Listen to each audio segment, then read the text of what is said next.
Now this is more like at 3 a.m.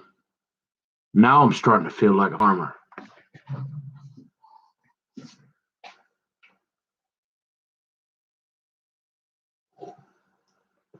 Good morning, honey. Hey, Tweety. Morning, sweetheart. Hi, honey. Hi, pretty. Hi, pretty girl. Hi, sweetheart. What's the matter? You want some medicine? You want to wait?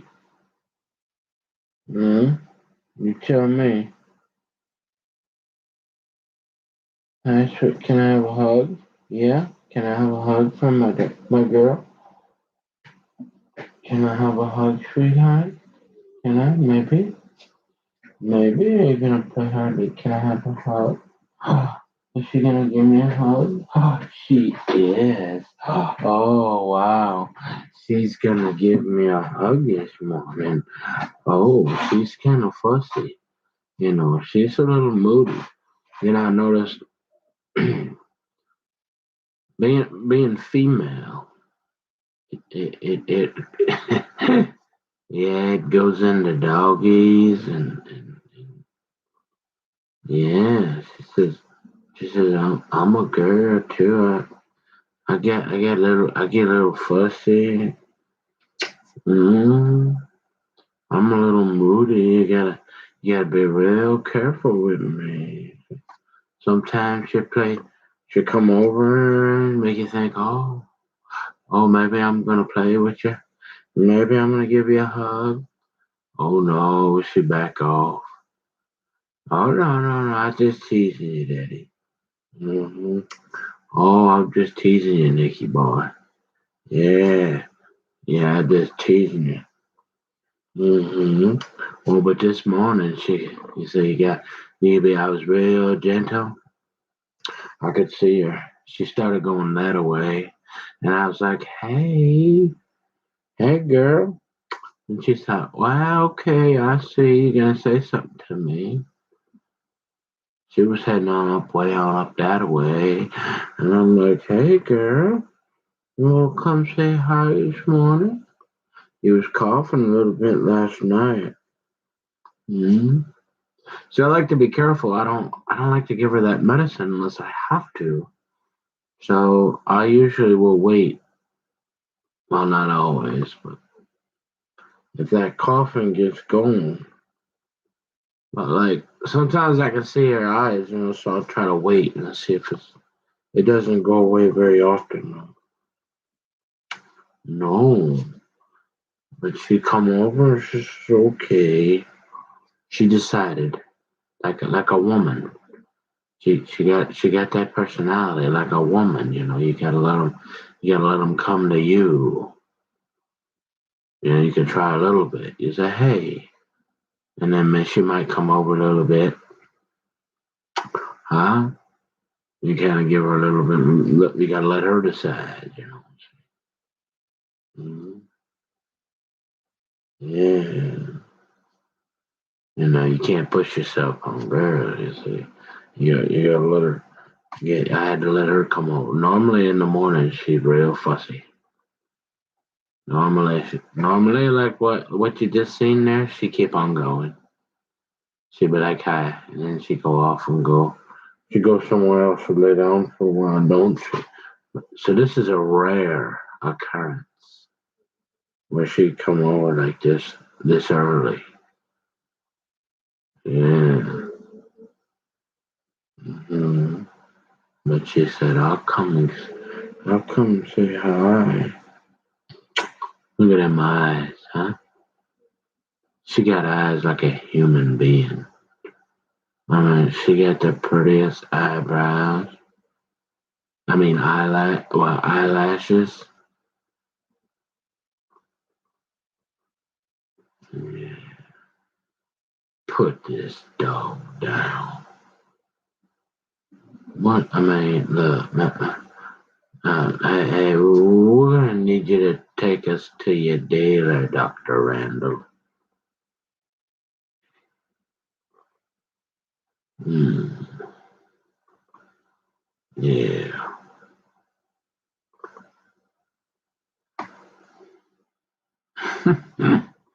Mm, no, my doggy.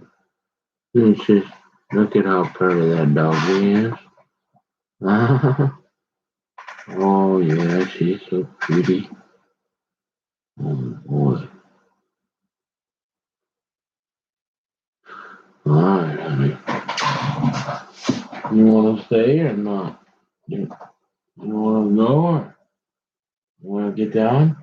Probably want to get down, don't you, sweetie? Should I put you down? Hmm. Yes.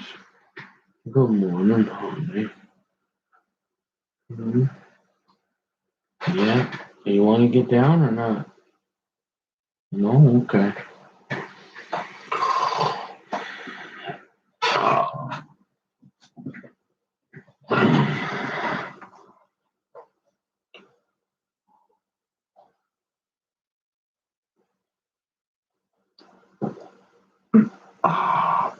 This is more my regular time, but since the virus and working from home and going to school from home and all that,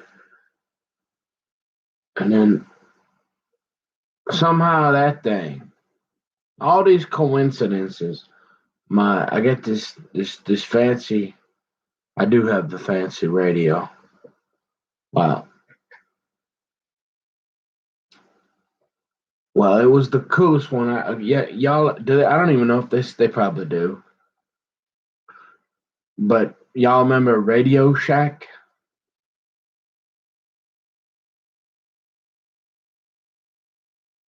There's a couple of people my age who are like, "Oh yeah, a Radio Shack." It's funny. If you go to Maplewood Mall down there on the what is it, the southeast entrance, you know where the police park out there, the security.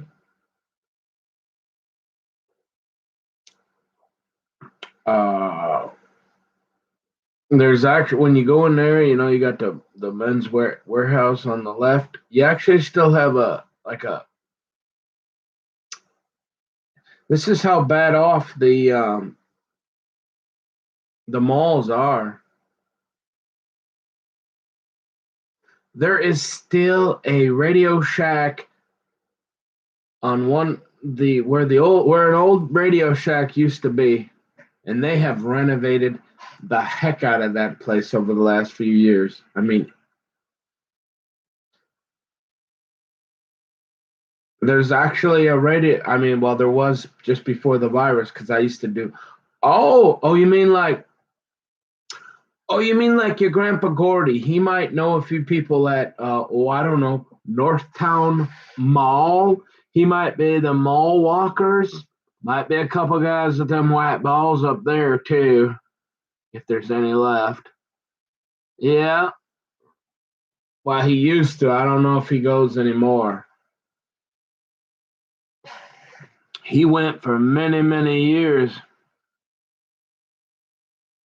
with Grandma Lois. I mean, every morning for years they went mall walked at Northtown there. Oh, you got into well, sure. Yeah, I was the only guy under about 70, but yeah, I went to I'd go get some exercise, especially in the winter. Last few years, and go to Maplewood Mall and go mall walking. I'm a mall walking,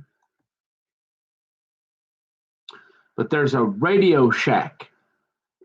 Uh, I'm surprised there's the Radio Shack stickers on the door. I mean, they kind of sort of. You can still see they got the old Radio Shack stickers up there.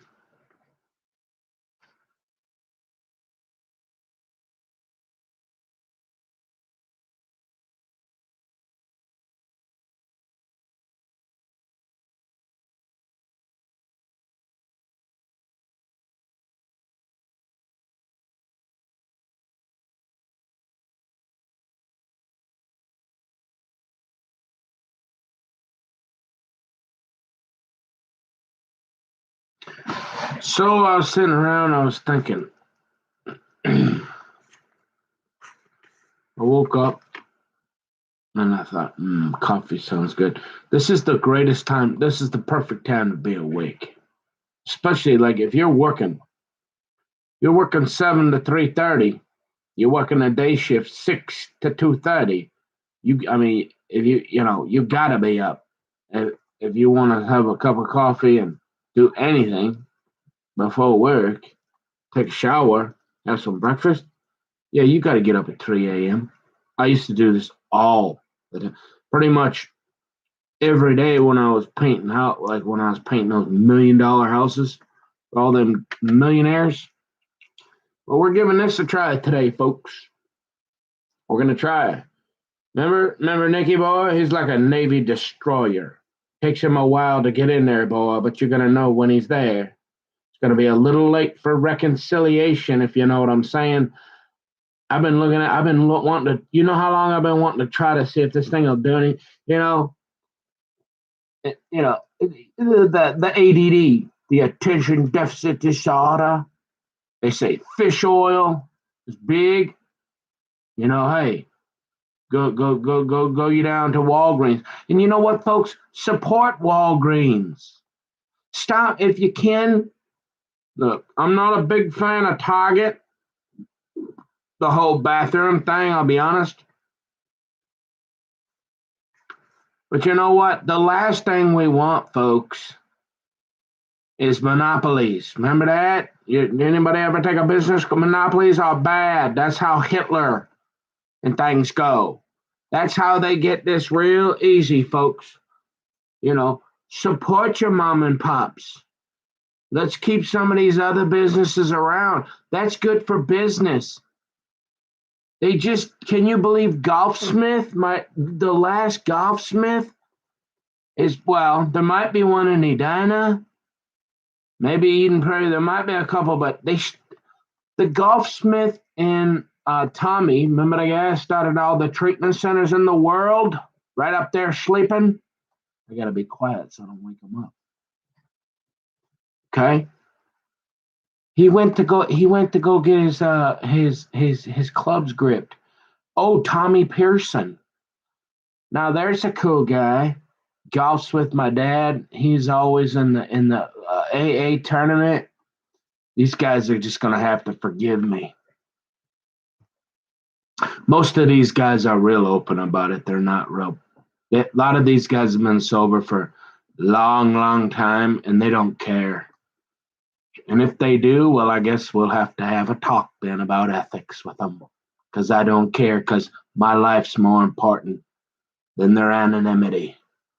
And then you know what? Tommy Pearson. I've golfed with him several times. He was pretty good friends back when Wayne Jones was actually sober. What about Sandra Bullock? What about her friend? Oh, you mean she used to go to an AA meeting with Jim. I forget his last name. Remember the guy at Pioneer House I was telling you about? He's actually from New Zealand. I forget his last name. Yeah. And so the Tommy Pearsons, the Steve Schultes. Did I tell you Steve Schulte, the guy who runs all the general store, he probably owns them all now. You want to talk about smoke your marijuana, drink your gin and tonic. See, Steve Schulte, he was a business guy, but being Jewish and all that. The only Jewish guy I ever knew growing up. He used to own a big house in Plymouth, not too far from Mike Walker's house, just down the road from Bloody Mary, my aunt.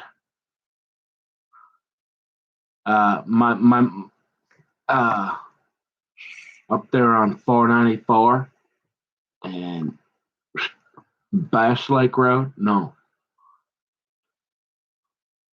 46th. 46th.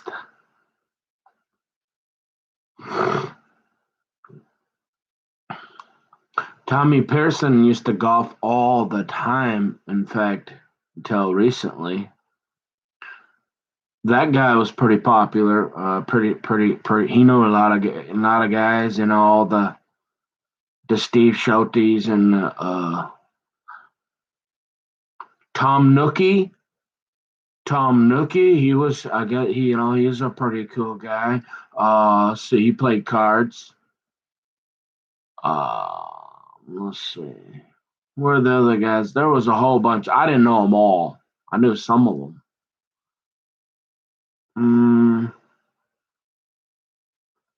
Let's see.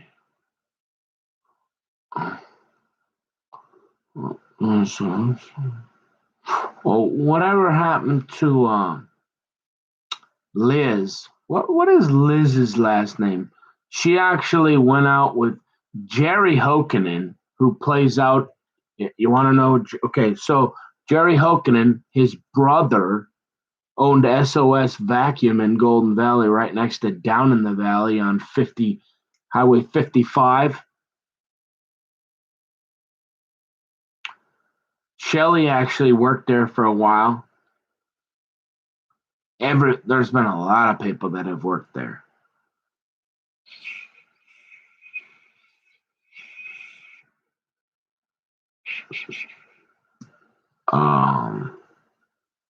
Liz, her brother, I used to be really I've been over. He used to have a house in Bloomington. He married this one gal. I forgot her name. But way back in the day, what was his name?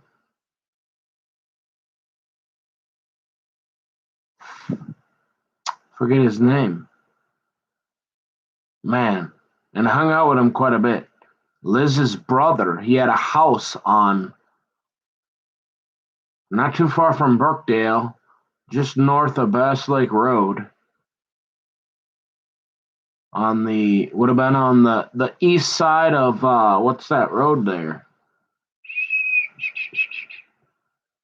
Just behind the Social Security satellite office.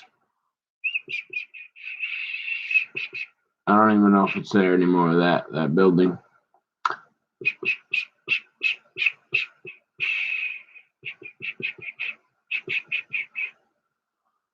But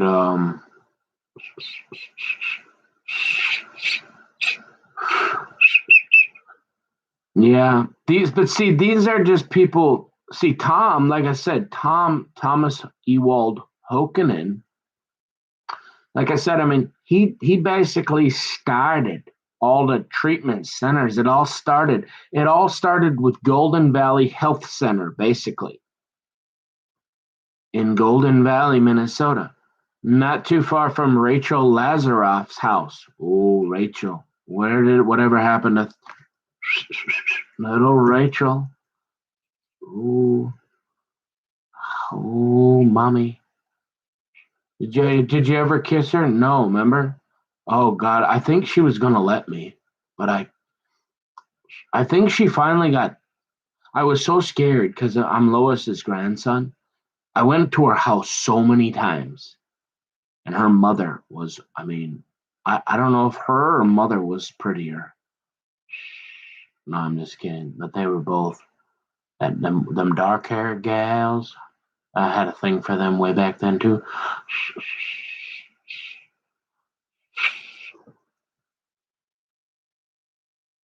I mean, I think she finally after going to her house so many times and hanging out, and I never tried. I mean, I just was nervous to kiss her, and I'm pretty sure she was gonna let me.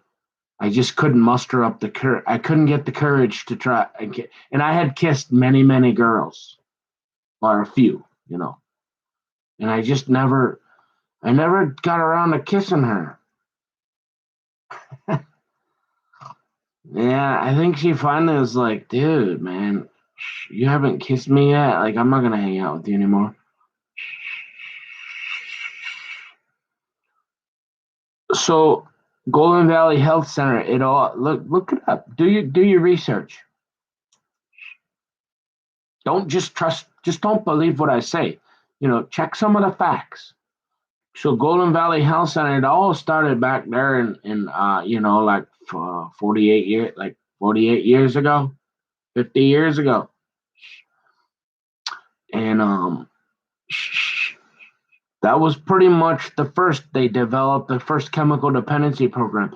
So remember, so my mother, Martha Charlotte Dahlheimer, Martha Charlotte Julene. After being married to my father, she was like, I think I'm gonna find a guy who I know does not drink alcohol. And she said, and you know what? She said, I'm gonna make sure about it. That's how disgusted with drinking and gambling my mom was with my dad. Yeah, Leslie, trust me, she didn't want my dad back. Even though he's good looking with many women, my mother was done, and trust me, even when we stayed at the Downs, Leslie's so crazy. My mother was so done with men that drank that she ended up marrying the guy who started I mean, she was sure, she wasn't gonna take any chances. She went with the guy that was gonna start all the treatment centers in the world. Coffee.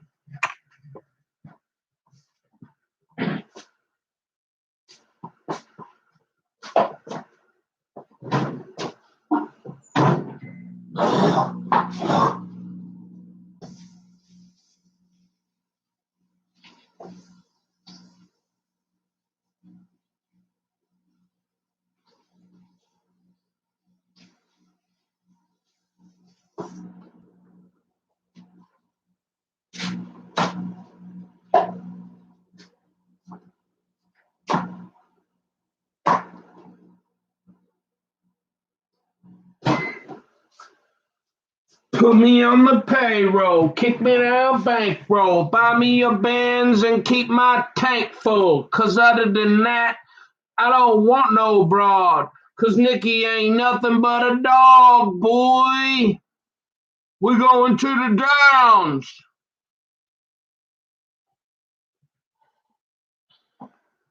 No, I'm just playing. But not okay, so I might as well just finish. I might as well just name everybody I know ever in my whole life. So, who are some of the other honorable mentions? Who was the butcher guy? He would play the big old butcher guy.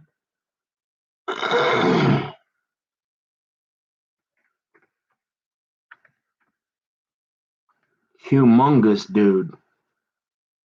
Yeah, you could tell, man. That guy was high strung. He died early of a heart attack. He was a butcher at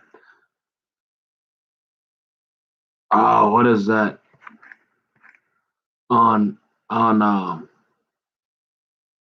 he played a lot of cards. He would come in and fix the vending machines or do the candy and the soda. Uh, he's got a really unique last name too.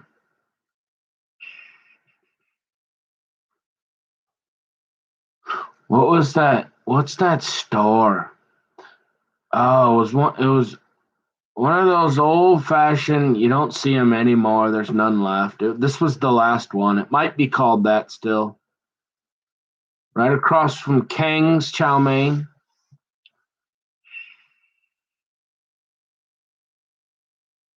Stein something. It's like Steinbrook, or not Steinbach. Um, what was it? Mm, we played cards with him a lot. But you got to remember, like, so I was hanging around these, like, Mr. Sobriety, right? He's coming up on 48 years. Uh,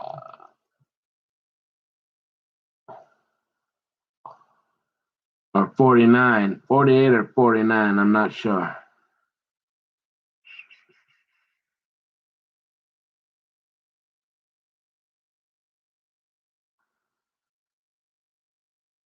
Gosh, I'm trying to think of that grocery store because they had them up in Grantsburg, and I haven't seen one for years.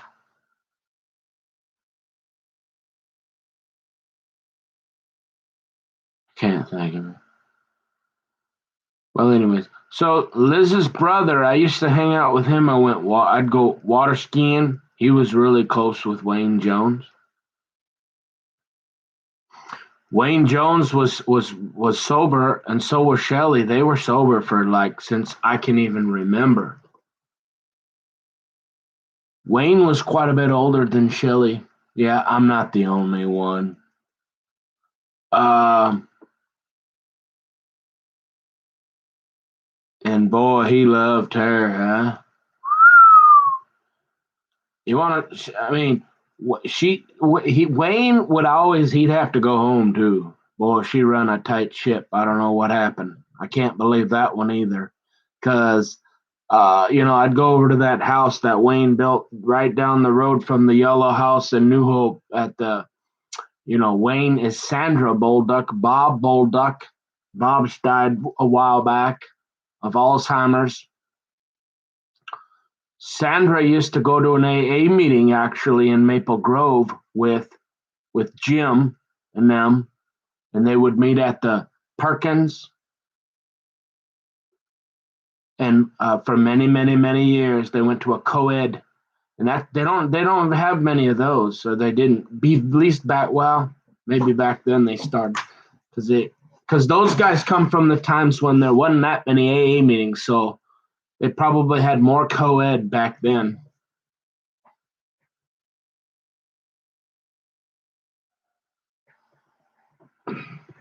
Um,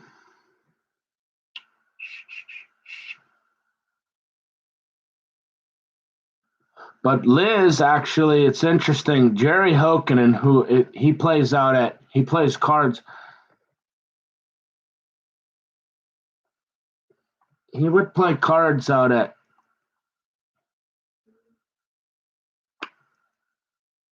Canterbury Downs, play poker. Now, I'd say he did fairly well. I mean, owning he worked for the original Kirby. I mean, I think it was Kirby Vacuum or one of the originals in Chicago. And so he did. I think he did pretty well for a while. He owned I don't know. There wasn't a lot of vacuum shops that I know of. That one there was pretty much around since Down in the Valley started. So he was around forever, and everybody knew him. And he had a pretty good business for many, many, many, many, many years, decades, I think. Uh,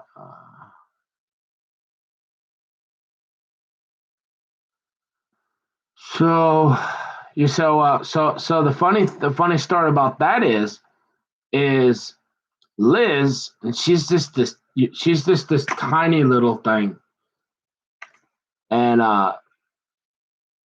she played cards all the time. She was really good friends with Fred Boys and Jody and them, and I don't know who else. Mac, who lives in the right across, he's still alive. He lived with Fred in that high rise right by the old Kmart across from the New Hope um, police station. Um, but Liz, now Jerry always had a crush on Liz. In fact, I even did. She's got these eyes, and she played cards. She's kind of, I mean, for kind of an older gal crush. But yeah, she never gave me no play. Uh she was into like her thing was I think she was into like selling way back in the day when remember you used to have business cards. They're still into some of that now. Even with the internet, those are good little marketing tools. They're small. They're really good. I think they're probably about, but like she was like the top salesman for these rapid printing places. She worked at the printing place for like a long time. She did pretty well, and she basically just pretty much sat down and played cards and drank coffee and smoked cigarettes. Made a few phone calls once in a while, but she would sell business cards to business people and get the print flyers, and she would get commission. She'd go around and I don't know what did they call it, Insta Ink or something back in the day, or something like that. I can't remember what it's called, but anyway, she had a really and she'd play cards all the time, even during the day. During business hours, like Bob Walters did at the end there. Now, Bob, but see, remember Bob Walters? He worked hard back starting his business, for a long, long time before he was sitting around with the boys in the hood are always hard. Come talking that trash, we'll pull your card. Know nothing in life but to be legit. Don't fool me, boy, 'cause I ain't said, oh yeah, I'm saying it all now, 'cause we fighting for life. But, back, towards the end, Bob Walters, way before even 60 years old, I bet. No, maybe not. But he earned it. He'd sit around with that big old phone. He was one of the first during the day. He'd be like on that phone. The rappers they'd pay somebody to carry that around while they talk on it and sell drugs.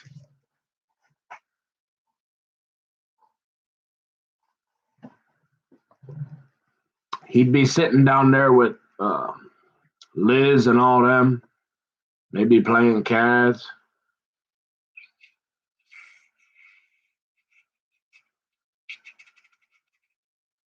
You see, I grew up around that. So I was involved in that before I even knew what chemical dependency or drinking was, see? So that kind of screwed me up.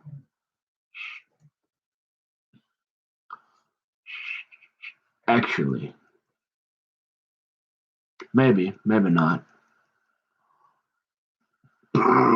So Liz Friday goes out with Jerry like 10 years ago. Finally. And they move into the old apartments where Milda Hokinen she had an apartment there, and these were one of the original like luxury. These, you can tell the doors were heavy, and this was original pretty not. This is one of the original really really nice apartments, or well taken care of, well maintained. Well, now you wouldn't even know. You wouldn't even be able to tell any difference. But Milda lived there for, I don't know, many decades. Because his dad died of a heart attack, who used to work in a Jewish bakery, I guess, somewhere in Minneapolis when they first came down from, was it Bruton? And my mother's side, is from up that way. My mother's mother is from out west, out towards Hutchinson and all that.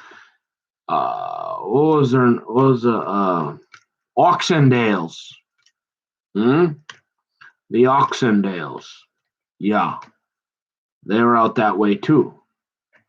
Out west. out past Emmer, Tom Emmer, out past that guy. Yeah. And so, but Jerry, he always had, man, I don't know if he ever did get with her a little bit back, way back in the day, if she was ever, because she was sober for like a I mean, she was sober at a young age. She was one of the very few that, that got sober back in the day and stayed sober, I think, or at least she kept trying. And Jerry always liked her, and from what I mean, all you could tell, as far little as I was, you could tell Jerry, his brother, you could tell. I mean, he liked her, but she never get. As far as I knew, It never looked like she ever gave him any play ever. And finally, we get a call, like, and Jerry's like, "Hey, can you help us move today?" We're like, "Sure." So he moves. Jerry moves into an apartment with Liz, little Liz, literally two doors down on the corner, right where Grandma Grandma, yeah, Grandma, well, mm,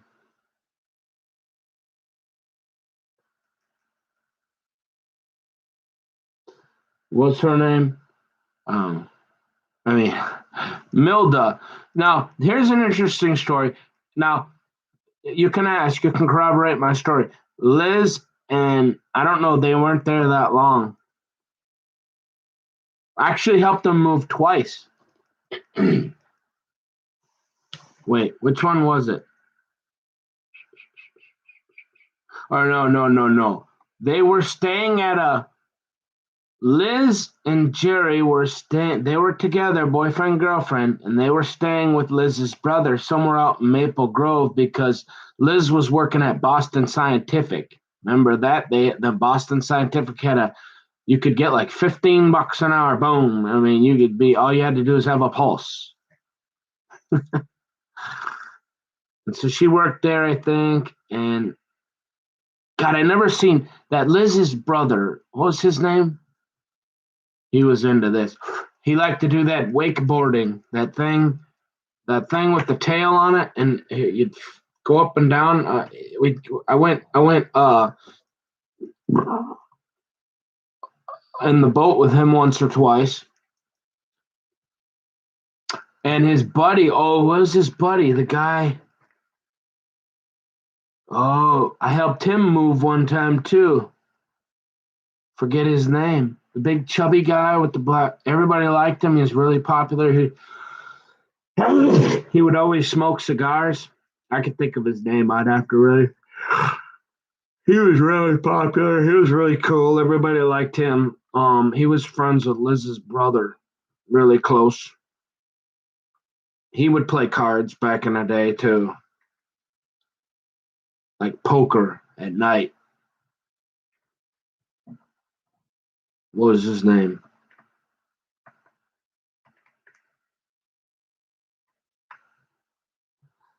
He was actually my sponsor, well, for a short time. Big Dave even agreed to be my sponsor, but we just a different personality. I just never was a garage dog. You know what I mean? I don't know. I guess Big Dave has a group called Garage Dogs out of New Hope, Minnesota. He's got a place just down the street he's had for 50 years. He never hurt me or nothing, but he looked like he wanted to a few times. Kind of reminds me of that Barry Burgoyne guy. He's always standing in front of the TV.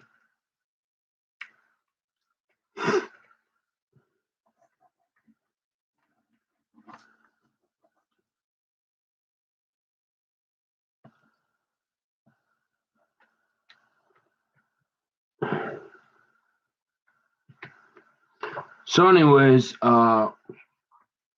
so we get a call, and Jerry is staying with.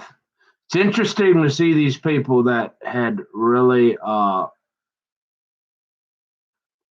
established careers and good income stream and pretty nice cars, nice regular income, and I don't know, I guess. And so, anyways, they're staying with Liz's brother in Maple Grove there, and they call up, and they're going to move into an apartment right two doors down on the corner of the parking lot of the building Milda lived in for like 50 years before she moved into that place above. When uh, they whatever happened, I can't remember. There was a fire or somebody broke in and vandalized Milda's fine. And Milda's was like Milda's best friend was a black woman. Remember, in fact I still have some pottery. She was into this pottery stuff, and she would sell it. And Milda would she was her like one of her best friends. Every Saturday she'd be sitting there with this black gal, this old black woman. I forget her name, and one of her best friends from the church. And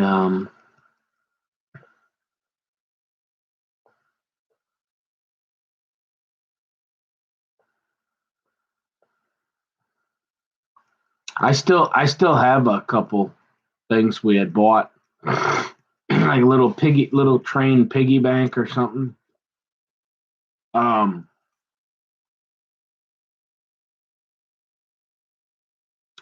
but anyways, before before before Milda moved into the above the where the new Milda's Cafe, which has finally been sold a couple years back by Jane and Tom Eisenshank, who ran it after they took it over, when they ran it for 10 or 15 years after Milda died. Remember, internationally known. It's only 5 minutes out of downtown Minneapolis. So people from all around the world came for those pasties. The Finland, authentic Finnish pasties, you see. And so they would so anyways, we get a call. So I helped Jerry move from, which it felt good because because I'd always had a place with I never actually lived there, but like they had an apartment on 36th and Winnetka. Tom, after he divorced my mother, or they've separated when I was, and then they had a apartment on 36 on Winnetka for 20 years. And he had a bed there for me, so if I wanted to stumble in or wander in the middle of the night for a safe place to sleep, I always could. I still lived with my mom and stuff, but so I was glad I could help Jerry, you know. But we helped move their stuff from Liz's brothers in Maple Grove over to Golden Valley, where Milda had lived in her apartment, two doors down on the corner. But the interesting story about this is have you ever met anybody that says they saw a UFO? Not really, that I can think of. Oh, there is one time.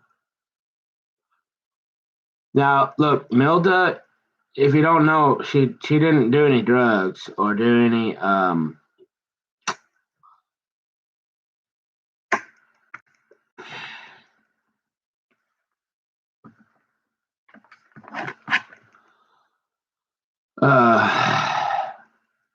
and as far as I never saw her drink. Maybe she did back in the day, had some wine or something. Maybe she did smoke way back or something. But she claims to have seen, and this is significant because people would know this. She claims to have seen a UFO in that parking lot. She was, and this is the parking lot that Liz and Jerry are. It said it would be on the northeast side of the building, right next to the lake and the garages. And that's a story they tell to this day, that Milda had pulled in there. She swears. I don't know if she was having hot flashes or something, but she swears there was some unidentified object came and hovered while she pulled in the parking lot there one time. She kept, now for a woman like, if you know Milda, for her to say something like that, I mean, you gotta understand, she believed it. I mean, she was pretty straight-laced lady. Yeah, I always remember that. But anyway, so we moved him into that, right down on the same floor, second floor, Milda's, 2 doors down, right overlooking the parking lot. I helped move Liz. That didn't last very long, from what I understand. But anyways, Rich Haas. What happened to Rich Haas? Rich Haas lived with Steve Schulte just down Highway 81 there in not too. They had a really nice. Those were really nice apartments back. I mean, those were really nice apartments back in the day. Rich Haas and Steve Schulte. They thought they were pretty cool guys. And Steve Schulte, even to this, he like runs all the general stores. He's like you, or at least he had bought a few. He had a few back in the day. I would be surprised. He might own every single one now in Minnesota. Not all of them, but a lot. Maybe somewhere else too. He was the middle guy. He was like the salesman for those all your dollar stores and all that. And then he started buying them up. I guess I don't know. He did pretty well. He's got a, or he is. I went to a AA meeting at his house one time and shot pool in his basement. He's got like a tripod. He likes to like what he used to. He had a really nice pool table, and he had it set up so he would like videotape himself shooting pool, and then he'd like try to correct himself or something. He liked to shoot pool. What was that old up in Maple Grove? There used to be at the bowling alley. Him and Steve Schulte would go up there and get the girls every weekend, Friday and Saturday, and they bring them back to the apartment. Man, those guys would get a lot of girls, I guess. Uh,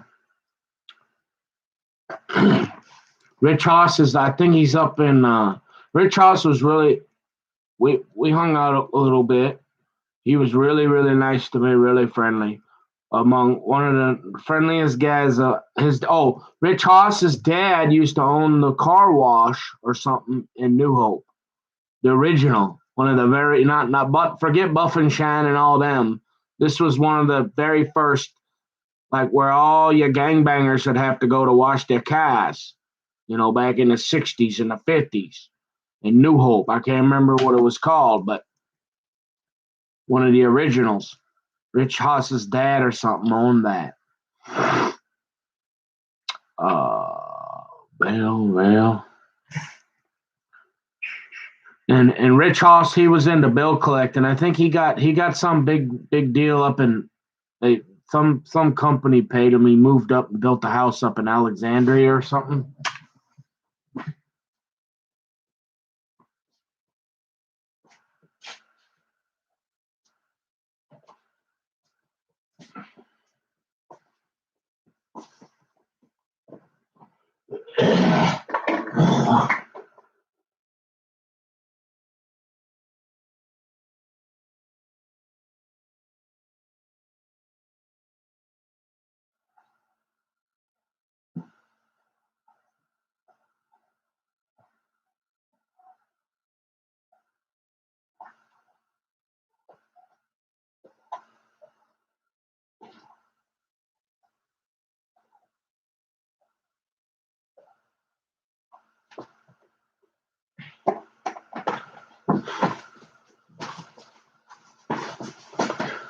Oh, Linda. What about what's his name? Linda.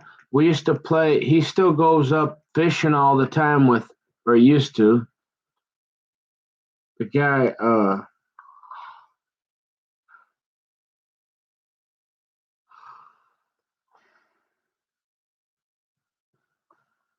And I say, you know what? Look, after what they've been saying about me. Yeah, it's risky to go ahead and tell everybody you ever knew, because I suppose statistically, somebody. I mean, it'd be easy to pay somebody off, especially nowadays.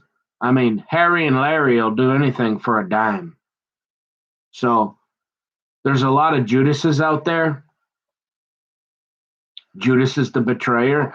But you know what? I think overall, I trust that people. I didn't bother hurt people, and so I think overall people are kind and truthful and honest. And most people wouldn't do that for money.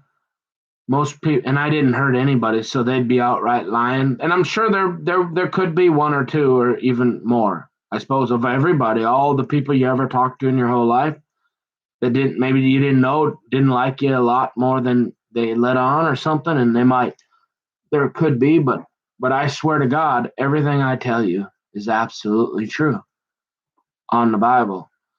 And so you could corroborate all my story with all the people I know and say there's no way I did anything they've said I've done.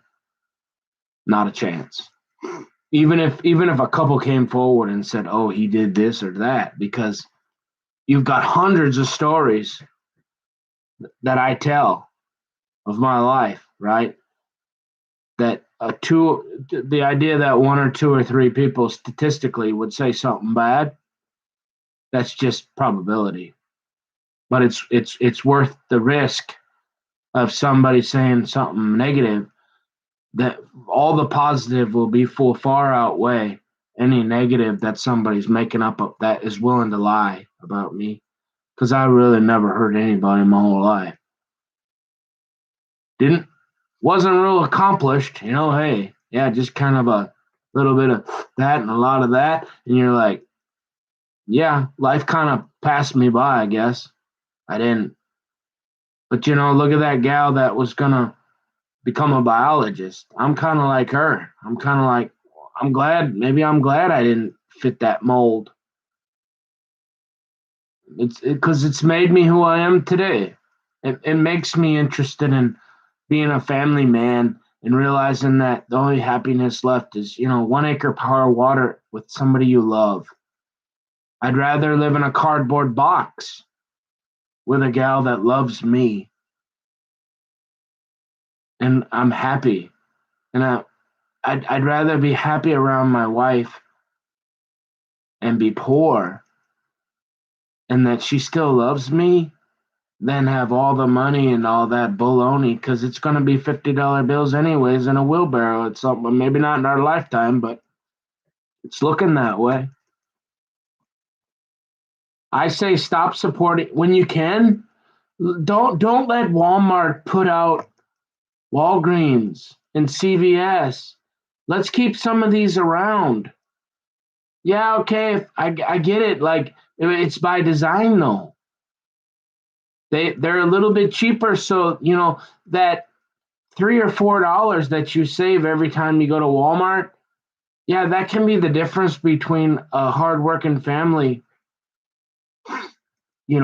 putting food on their table and getting their kid a bicycle, right?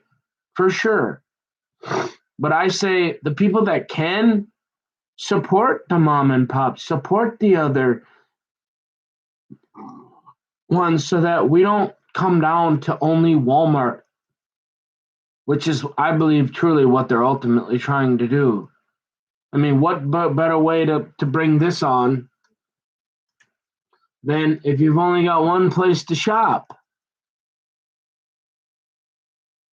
And what better way to keep drawing them in to create an economy where people are struggling and suffering, and the only place they can afford is Walmart. Think about it. So when you can, let's try to keep Walgreens and those open and some of these other places before the only place for us to go before you get a and then they bring the war in. They probably just allow an EMP. They're gonna allow Russia or Japan to come in and zap us, shut the electrical grid down, and you're gonna get a something across your phone maybe if it still works. Probably drop flyers. They'll probably have to drop flyers everywhere, and it'll be like report we're in World War III or you know report to your local Walmart to get your chip and get your monthly ration if you want to eat, but you got to get that so we can keep track of everybody. It's got to be fair. We got to make sure that got to have this though because we only got so much to go around. We can't let people abuse the system, and we're trying to do the most we can for the most amount of people. So let's get this in you. No, if they come with anything like that in your right hand or forehead, kids, take a hike. Maybe a long one. I hear the fishing and the water's still clean up that way somewhere.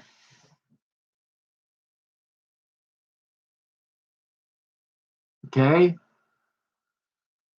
And you're like,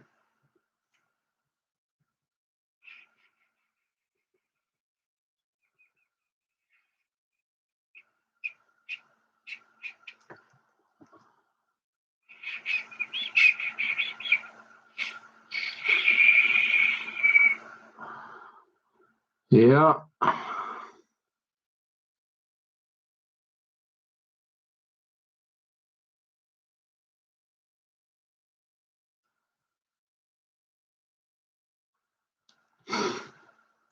I was thinking about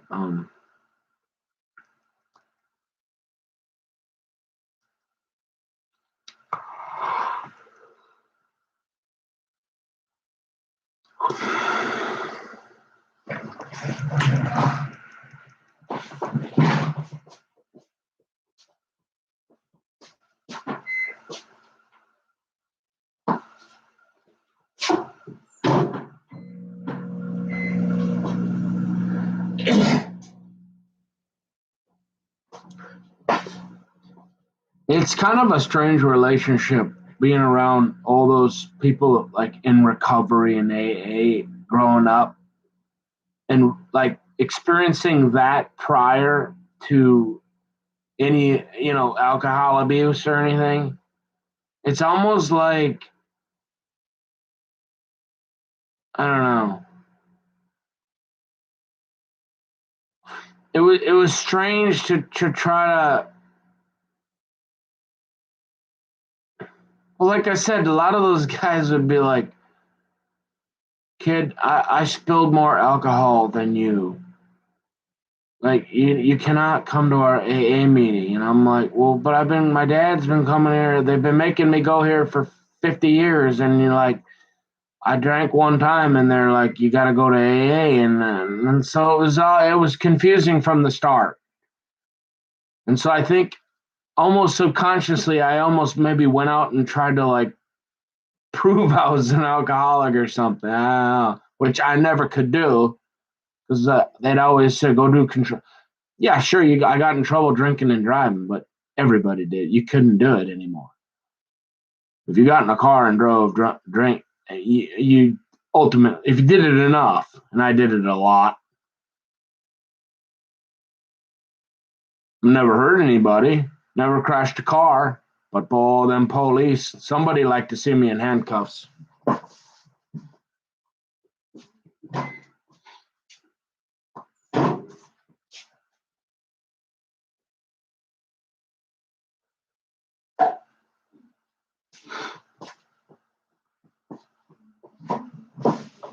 And so, you know,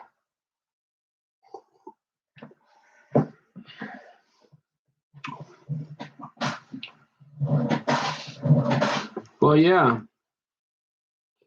which most of the people he knows are dead. Any of the original guys that like when he was kind of a younger guy, obviously they're all way gone. Remember Bud? There was a guy named Bud. I don't know his last name. Bud. He was an original at that yellow. Tom knew him. I mean, he died 20 years ago probably now, but Bud and who was that other original Rich Haas used to look after? He had a house right behind his dad's.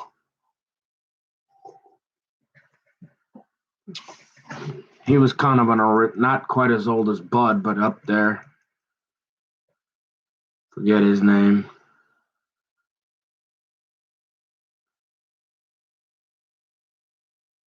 But yeah, so I don't know how many years ago, but they tore the city of New Hope wanted to build. They wanted a taxway, so they basically condemned that place. And the some guy across the street, like a Warner Stallion type place, but smaller, did something with, I don't know, something like that. Donated the building. So that's the New Hope House. I've been there a few times. But it just, boy, does that feel different. Like Wayne Jones, I mean, he built, it was a small house, but man, was that thing nice. And back then, New Hope did not feel like an extension of North Minneapolis. And it today, oh, it does. Like, yeah, it's gangland. Well, parts of it for sure. And it extends all the way up into Champlin now, Noka, and it just keeps, I guess the drugs, they just keep spreading.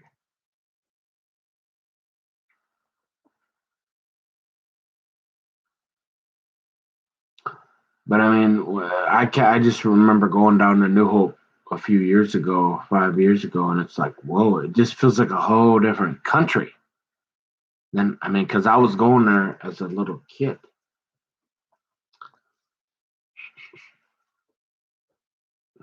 But, yeah.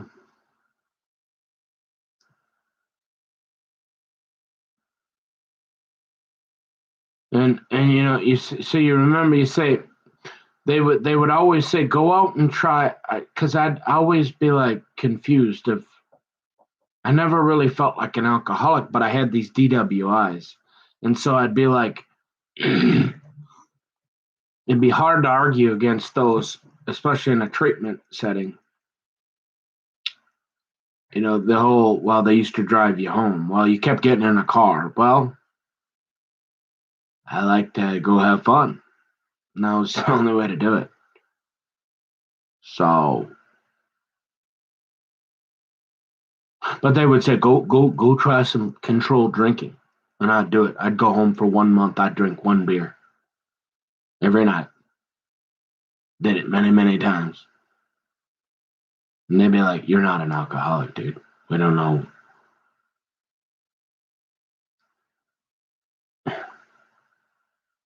They'd be like, you have a tendency to get in trouble in a car, but you never been in a fight, never did anything weird, hurt anybody or anything in your whole life. It's just that car stuff.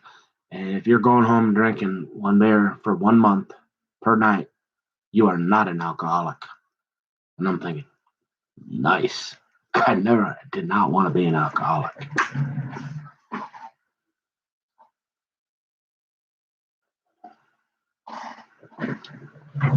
However, obviously, I abused it.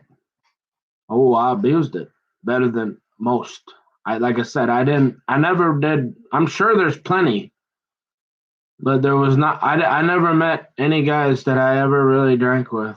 Anybody, anywhere, any bar, anywhere. I could drink more beer than me. Nope, nowhere, ever. I'm sure Ken Herbuck could probably, but I never did drink any beer with that guy. So you say, well, um,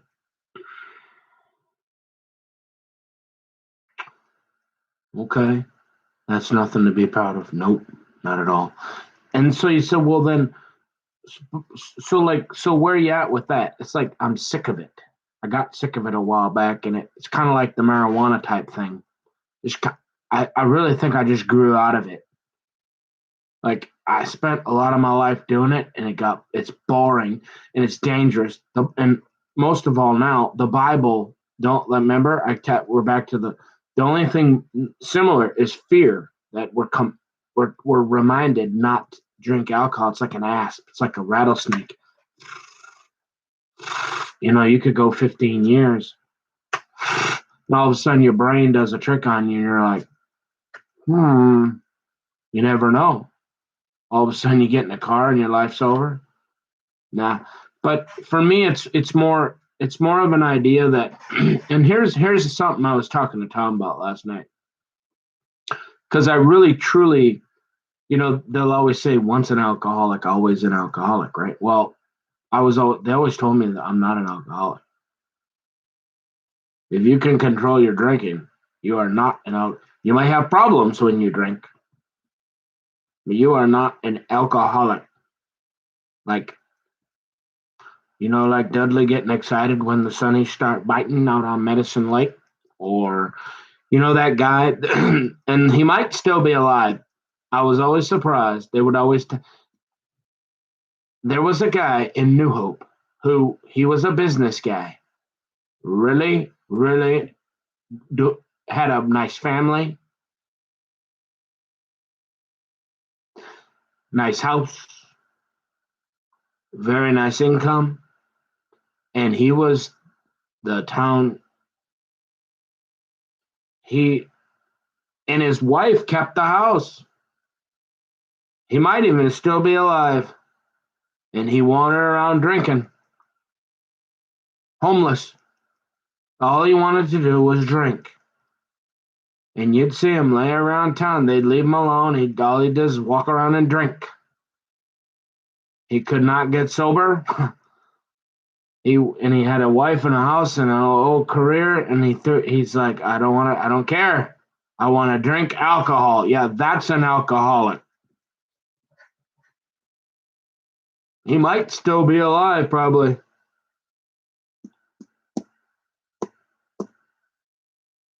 That's how bad some people have to keep drinking alcohol. And I'm like, I do not understand that.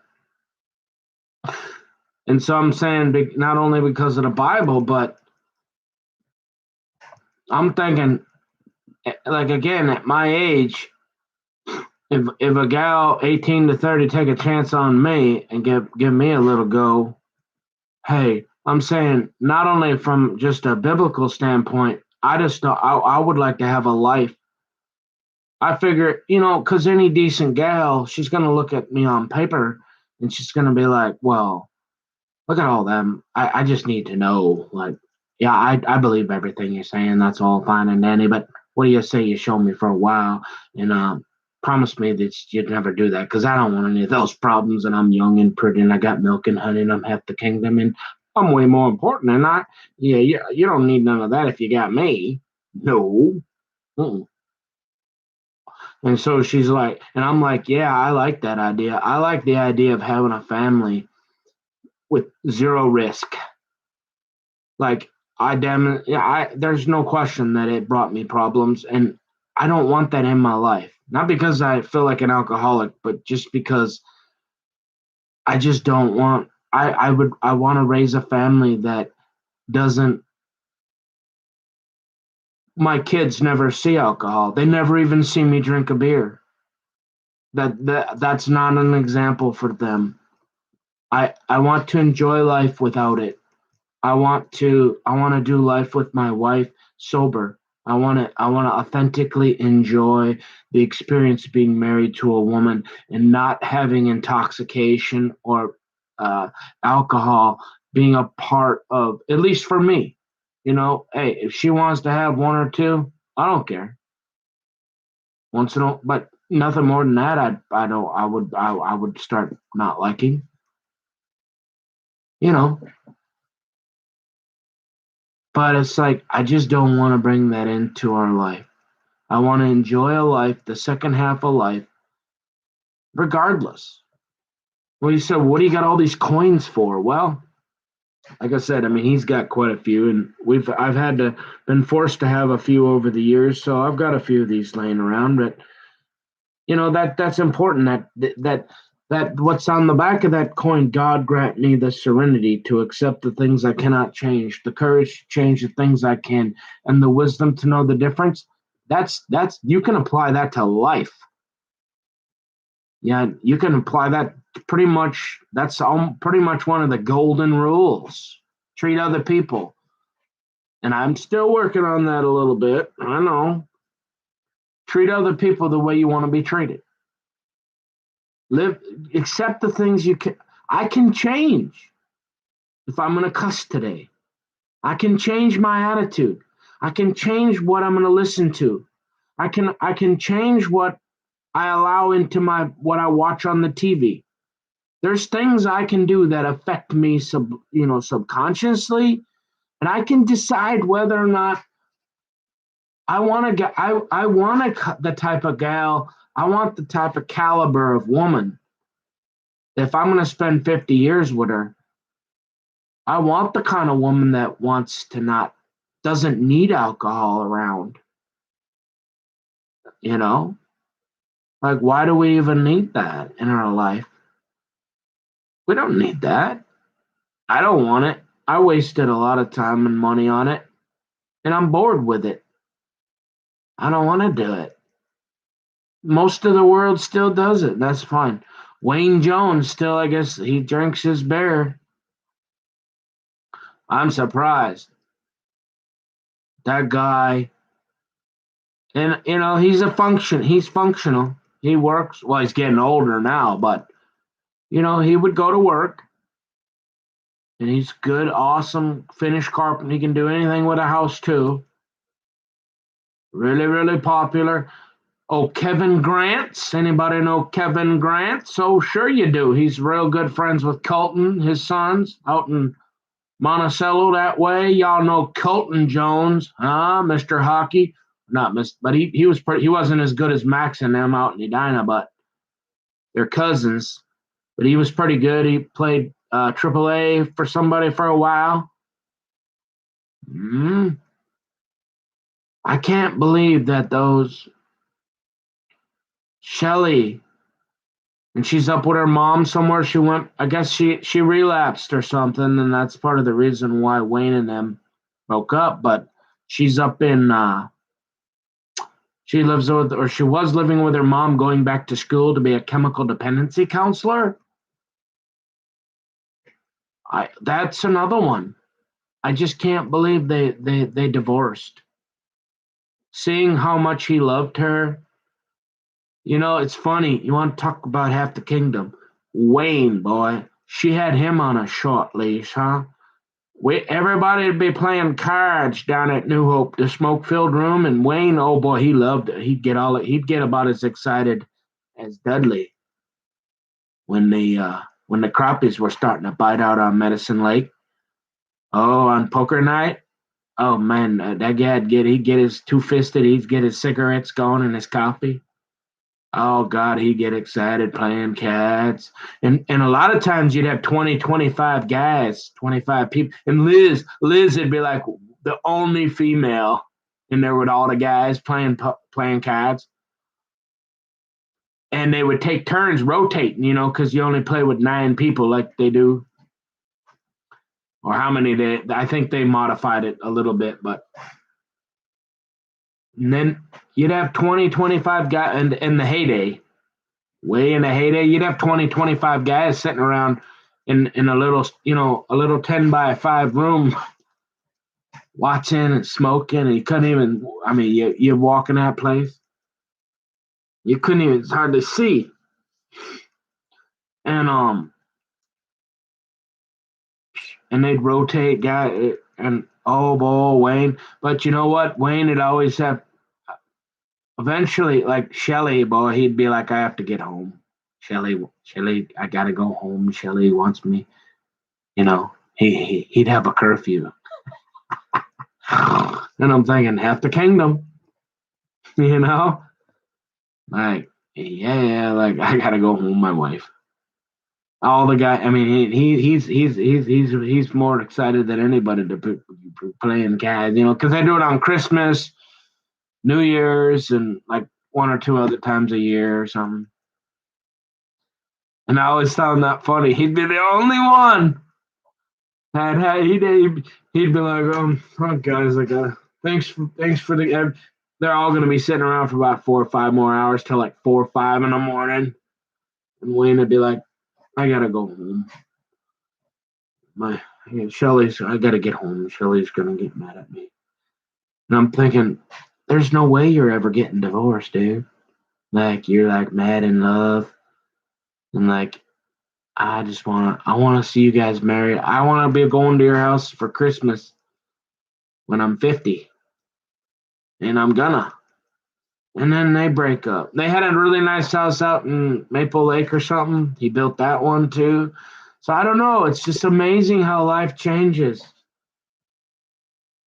Man, that was just shock. So I guess I don't know. Don't know the story. Don't really care. But other than the fact that I can't believe they didn't stay married or work through it, because you look back, that's another one. You're like, if anybody could have stayed married and with how in love they were for so long in a sober, you'd think it'd be Wayne and Shelley. I lose a lot of hope for humanity, and nothing against them. I'm not being a jerk and being like, well, I'm just saying I just cannot believe the institution of marriage is in trouble if people like Tommy Rogan and Tammy or how about the other one, Dave Tushnot and what's her name? Oh God, you want to talk about the sweetest? In fact, I had a crush on her too. Oh God, the tiniest, sweetest little gal I ever seen in my life. I don't know what Dave Tushnot was thinking. Man, Tammy, I think her name was Tammy too. And her mom, see Dave was robbing the cradle a little bit there. I'm not the only one, guys. Uh Tammy's mom, she knew she's probably still alive. She was healthy. She's been sober for like 50 years. And she met Bob, that's Tammy's mom down there. I forget her name. Always nice to me.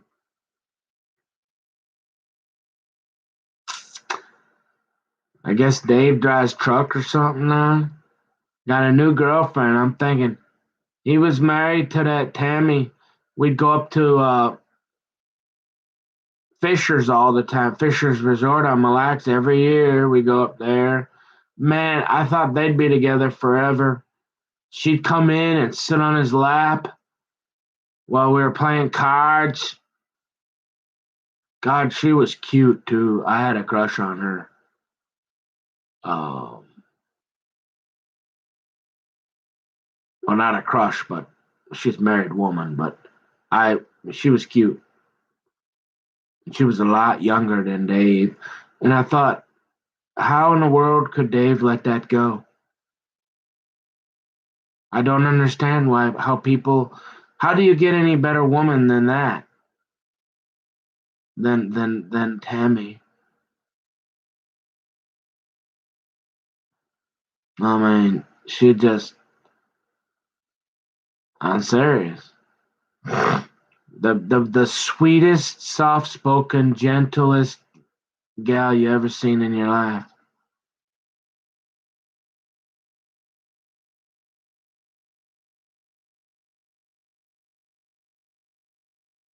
Loyal like a junkyard dog.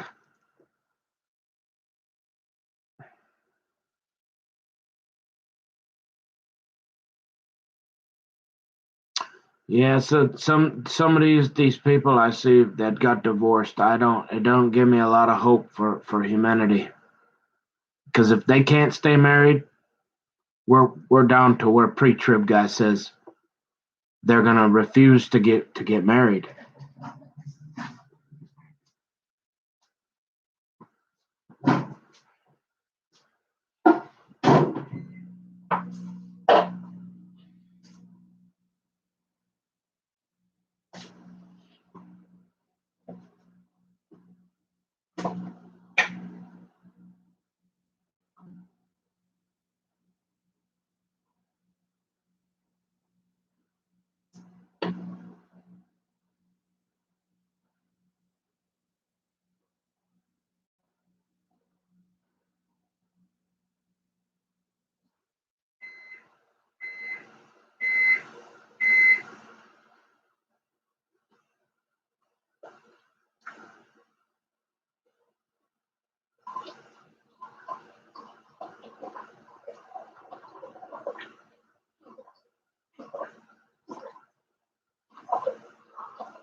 Same thing. I always forget his name.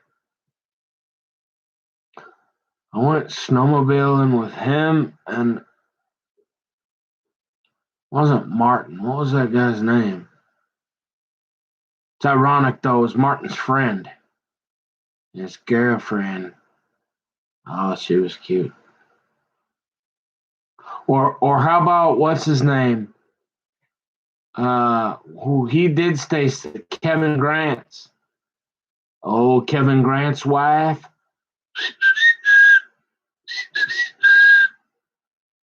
I guess she relapsed, uh, but Kevin stayed sober. Kevin is still sober today. Oh, what about Stanley? Stanley Steinheimer. No, Stanley. He was pretty popular with all the guys. I guess he's from way up north. Pretty good carpenter guy. Works hard. Stanley, he was another guy. He was around quite a bit. Let's see.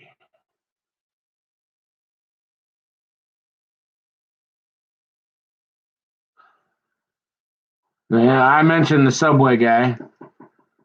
He became pretty friendly with the Big A. The Big A. What do you say? What do you call him? The Big A for the Big A. Peter Medved. Pete and Patsy. The Big A. What do you call him? Ask him. The Big A.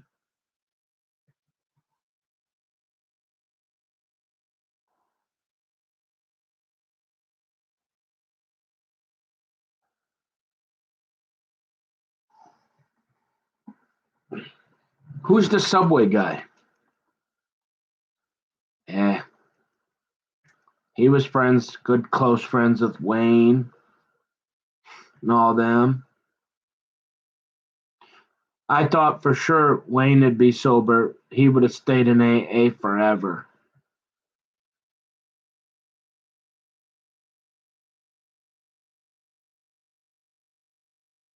Same thing, his brother. I told you about the Lamborghini. Denise. Oh goodness, Denise Jones, whatever her. God, that one blows my mind. I mean, he must have got he must have got a supply of crack cocaine Like he must have had a suitcase full of crack cocaine or something. The best. I mean, other than that, I can't. And he just couldn't leave it alone or something.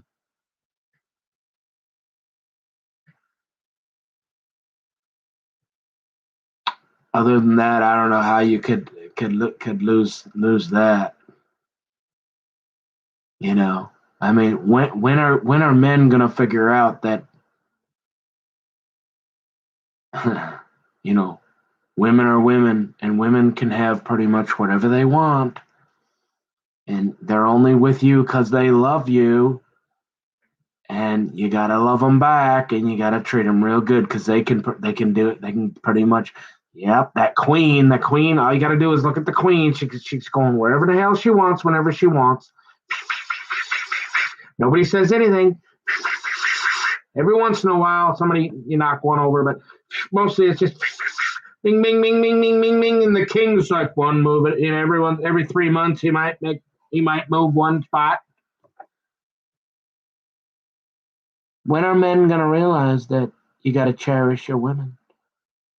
And women, I don't know, men like they got a suit full of case of crack cocaine or something, and they start looking at porn, and then they think they're gonna keep half the kingdom around or something. I don't know what happens, but I'm not sure. Like men think, and then when she's gone, that they wonder why they're driving down, you know, the freeway getting pulled over for DWI, and you're lucky you know everybody in Edina. You're lucky, like you know all the cops and they're you're lucky, you know, like the CIA and the FBI, and they call in ahead and they're like, all right, we need you just to follow this guy home. Yeah, let's just you help this guy out tonight. We know him, Mark Jones. You know he's pretty popular and everybody and his kids and all that. Maxwell and all them. They run that church down there. We're gonna let them slide on this one. Yeah, I don't know how you lose. I mean, I'm telling you. Oh yeah, Denise. She's older now, but oh my gosh. Remember all her sisters?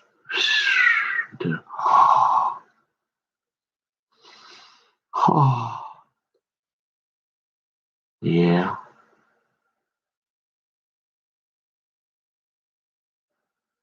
gotta be like a suit full of.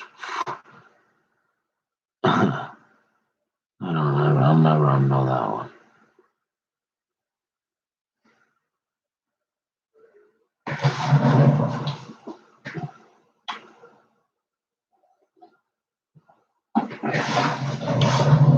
Bobby Tushna, I don't know. It's funny because his dad. Now that's a story like you said. Well, you want to be nice about people, but his dad, they got to be his mom and dad were fixtures at New Hope, Alano.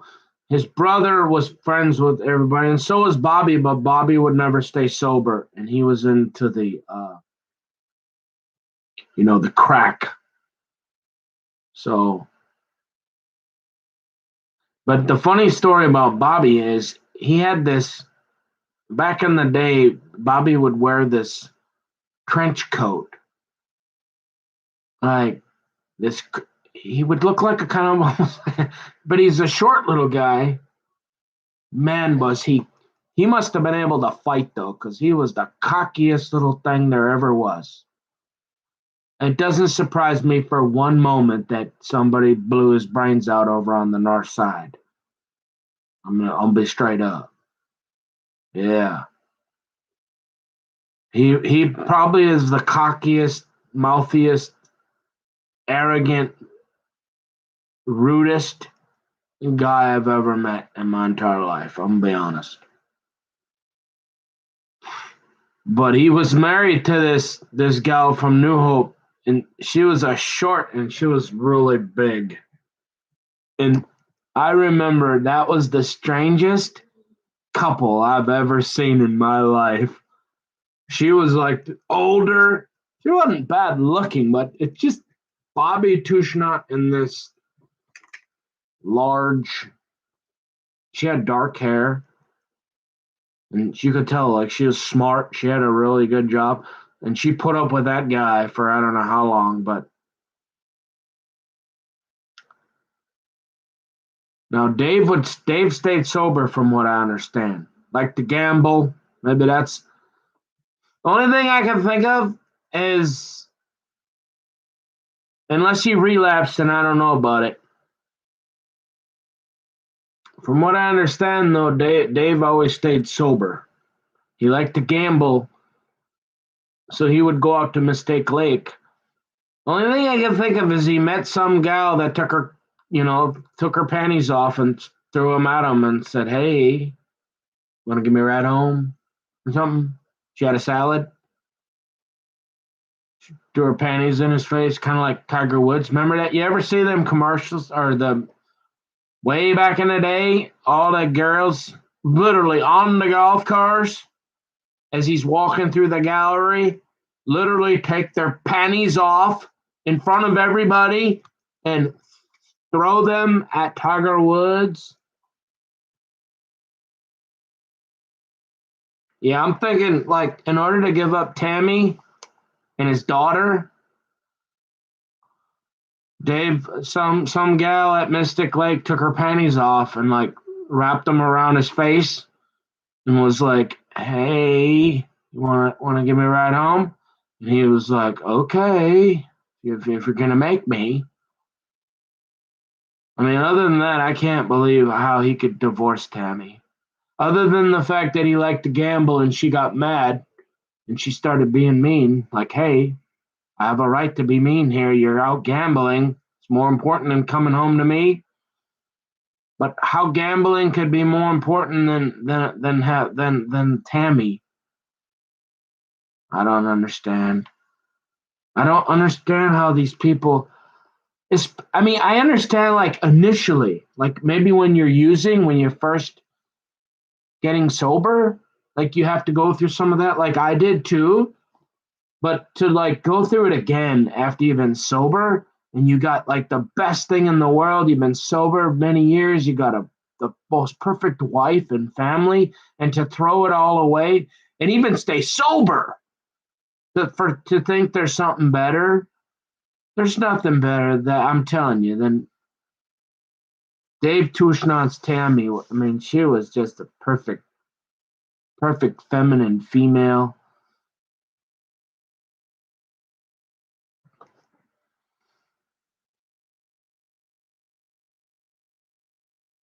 I just don't have a lot of hope for the marriage institution. I'll be honest.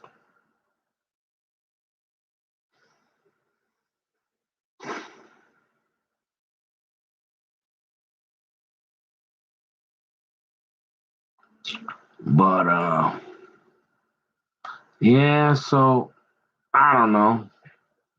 But so yeah, it's just have a lot of experiences to draw from.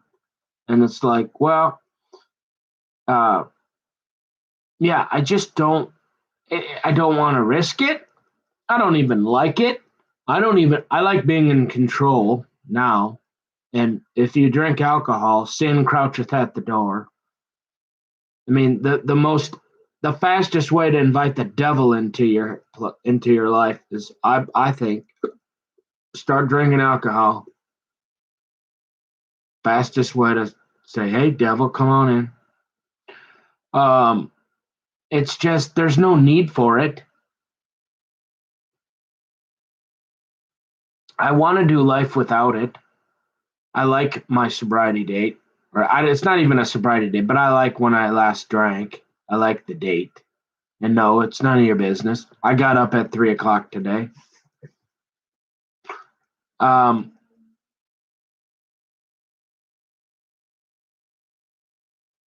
I don't want it a part of my life.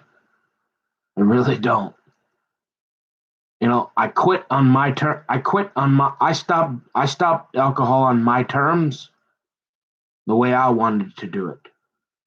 And so I'm not giving that up for anybody. Whether I'm an alcoholic or not, it doesn't really matter. I want to live a lifestyle that does not involve alcohol. I want to hang around people that don't drink alcohol, and I just don't like it. If that's fine, if you're at a place in life and you'll maybe you'll get there, maybe you won't. Maybe you're fine that you don't. I want to die. If when I die, I want to make sure no matter what. Maybe I can't say for sure what I'll be doing, but I can guarantee it's not going to be with an alcoholic beverage.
Actually, carrots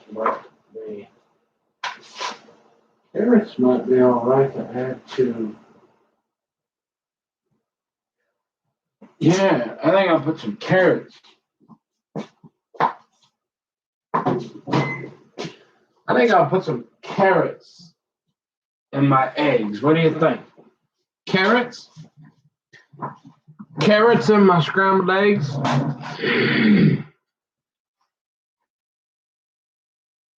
So, carrots and I think carrots and scrambled eggs. I never put carrots in.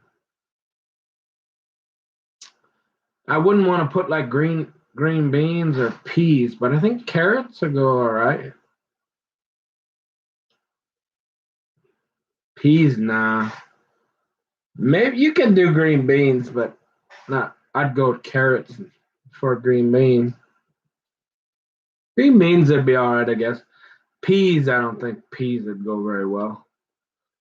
Although they do put it in fried rice, I think. I don't know, just some more thoughts of some people that I didn't mention. These are all mostly average people, but they were sober people, you know. I don't know how to explain it. I don't know. I don't know if God just finally, because as time would go by, I don't know if I'd get bored or lonely, and I'd be like, well, why not have a beer? Go buy a 6-pack or 12-pack, and but it's like anything, whether it's coffee or I don't care what it is. It takes more, you gotta, then before you know it, you're drinking, what 3 beers, 6 beers do, what 6 beers, 8, I just don't, I don't like the feeling anymore. I can't say that won't. I mean, you don't know the future. Obviously, look at all these other people that never that. But I can say, and a motivator definitely is the idea that you'd have a gal that in your life, and you wouldn't want to lose that, and so you'd be like, well, it's just not worth the risk. Why even take the chance? Well, why, you know what I mean? So it's like, it's not, and that's one thing. Oh, that's what I was gonna say. You'll have to remember, if one thing you'll learn in if you ever have to go through treatments for DUI or whatever, they'll always tell you you'll never stay sober unless you do it for yourself. So while the law, um, or the wife or the family can be motivators, they can do interventions or whatever, but ultimately you have to come to a point where like I am, I believe, whether you want to call it recovery, sobriety, whatever. I don't like to drink, and I do it for me, but I do it with the idea that the motivation is that I know having that high caliber of a gal in my life,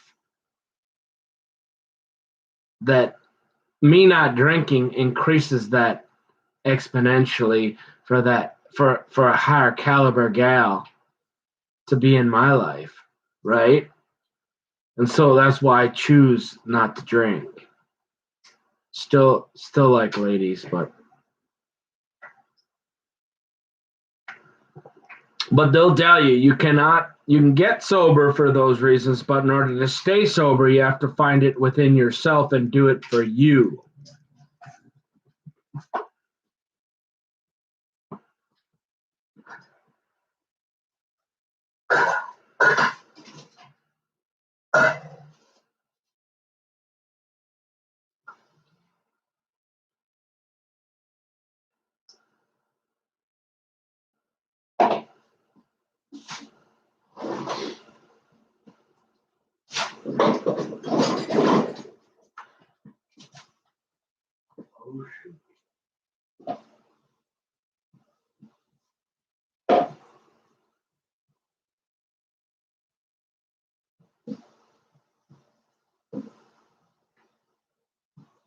I think I'm gonna hold off on the carrot. I've never done that. I'll eat the carrots later.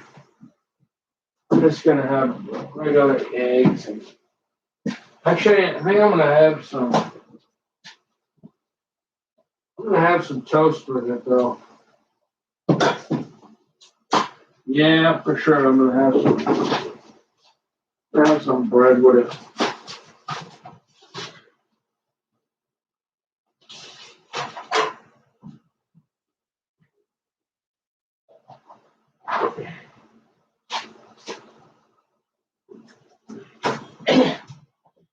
I guess the reason I mention it is, there's certain people and even then, like, for example, like my friend Mike Walker. You see, even after he treated me that way, remember I told you when I actually tried to reach out to him a couple times, and he was too good for me. And so, no, I want nothing to do with him.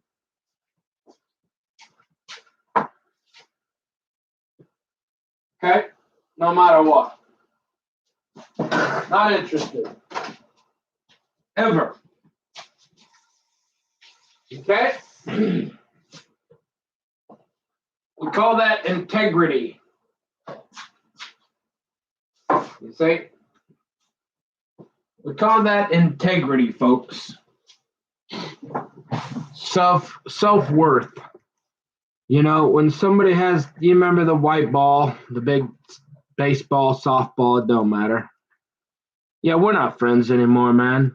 But even then, when I'm down and out later on in life, reflecting back, thinking about all the fun times and the good times, and even though all your family and retarded friends blame me for your not staying sober, and apparently you like to play on that. I even reached out for you probably 3 times, and you never returned my call once. Yeah, we're not friends. I don't ever want to talk to you. Don't need you. And so, uh, but some of these other ones, you said, well, these people I mentioned, I always thought maybe someday whether I just want to talk to some people I knew from my childhood, or sober people, or almost everybody I've mentioned from AA always was kind, and I would talk to them again. Just about everyone I mentioned. If I ran into them, or if I saw them, or if I wanted to play a game of cards, a buck euchre, I'd totally talk to them, hang out with them, if they'd hang out with me. A lot of them probably might not want to, or they don't do that. A lot of those people don't do cards and stuff anymore.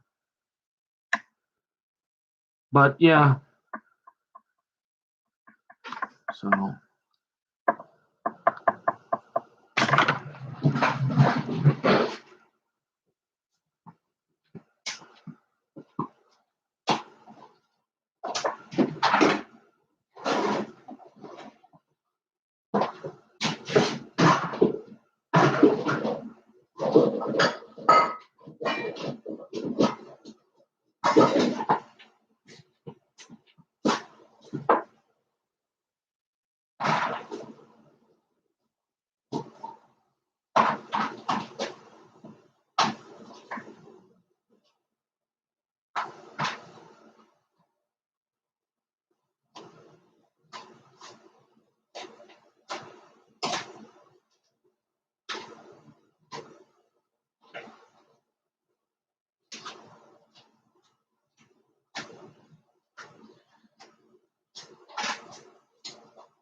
And you say, well, so what?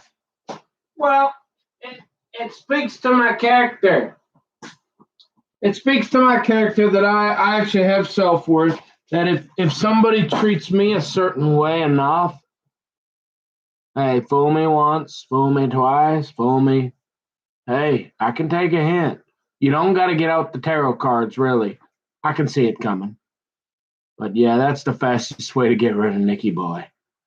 Break out the D&D cards, or start talking about Harry Potter, or just have a Harry Potter and set that out. Yeah, I'm running for the hills. Tarot cards, I'm gone.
You say, is there something you could tell us about Mike Walker, that because he's denying all this stuff? Is there anything you could do that could really corroborate this? Yeah. Hook him up to a lie detector test and ask him if he ever told, how many times he ever told me. Because there were a few times where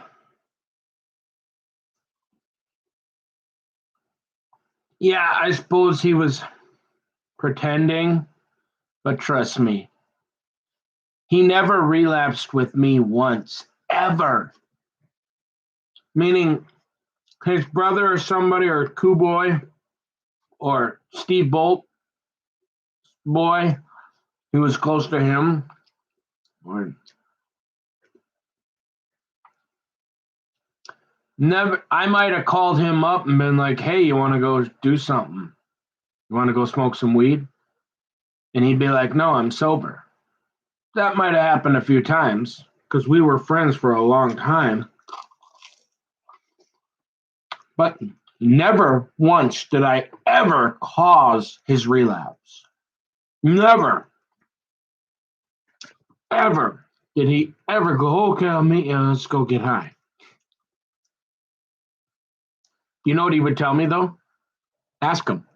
He told me this many times, 2 or 3 times. He would say, "No, but I guarantee, Nick, one day, I'm not. I can't do it today because I'm sober. But we're gonna one day. I promise you, Nick.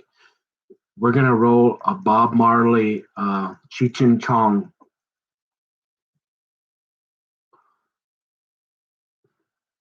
marijuana joint, and we're gonna get high one at least one time." And I'm thinking, that's never gonna happen, Mike, ever. And please don't ever ask me to do that because it's not happening. Because I will never do it. Now, ask him. So if he's denying that he had a big ball of crack or coke.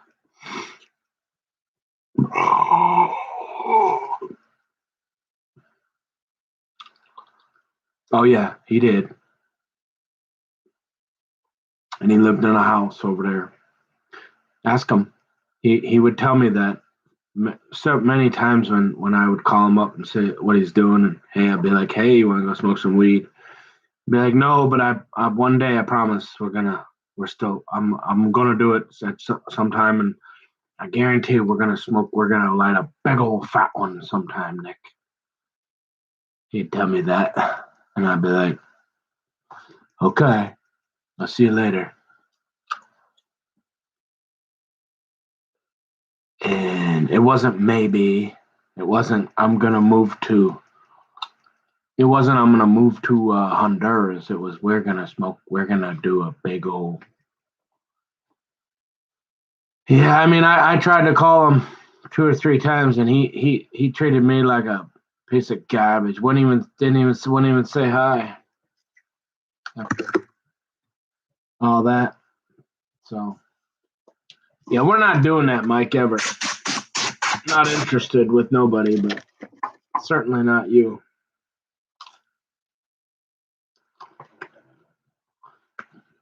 Kind of like one of those. Yeah, we're not friends. I don't care who your dad is.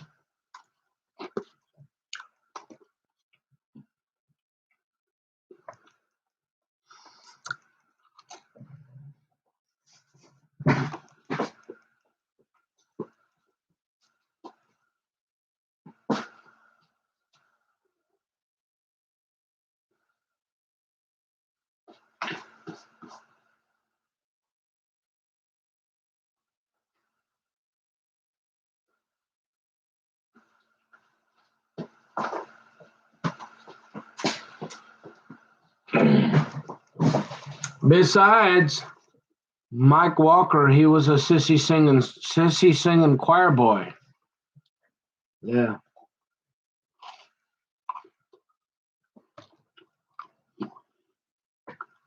Hmm.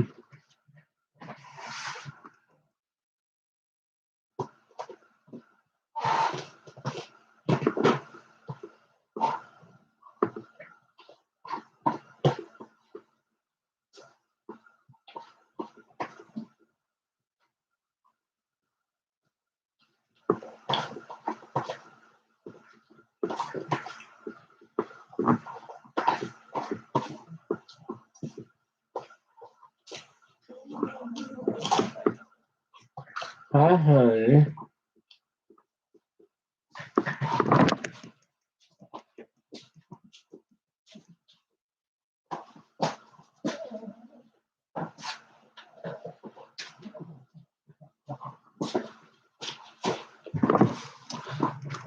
Another really cocky one, Mike Walker. Cocky because of who his dad was. I don't like this kind of people anyways.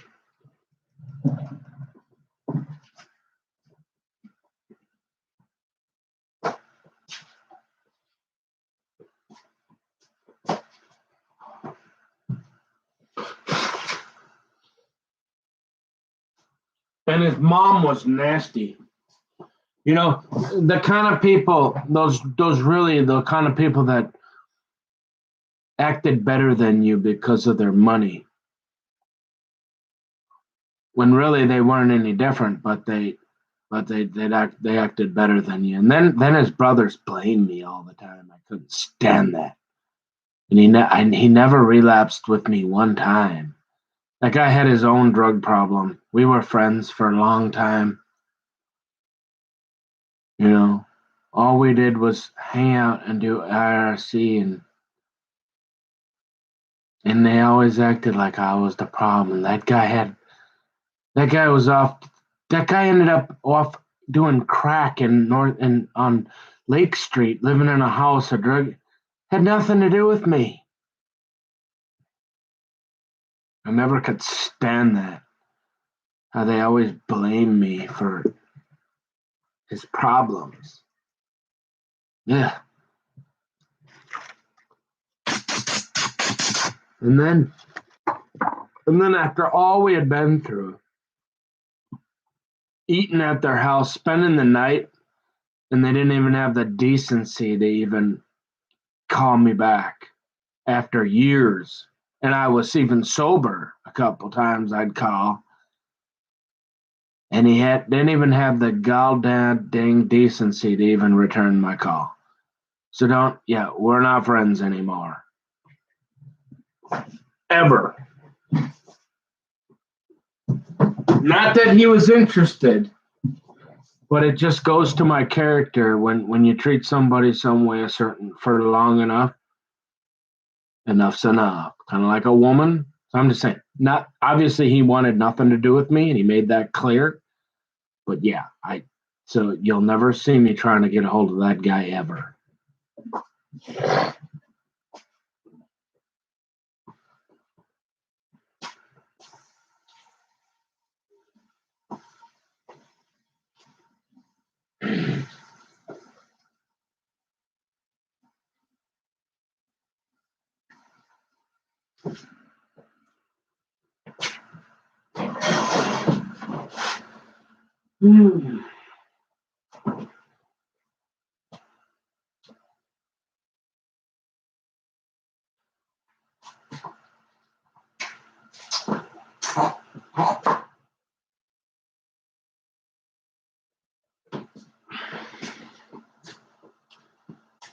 But I feel like I pretty much I've told my whole life story basically, right? Like, I don't know, I guess there's always something you can find to talk about, but that was a major component. And I missed a lot of people's names and I could think of a lot more from down in New Hope. I mean, I spent 20 some years down there off and on just hanging out with Tom, being his married to my mom. So, and then I like to play cards, so I'd just go down there and play cards.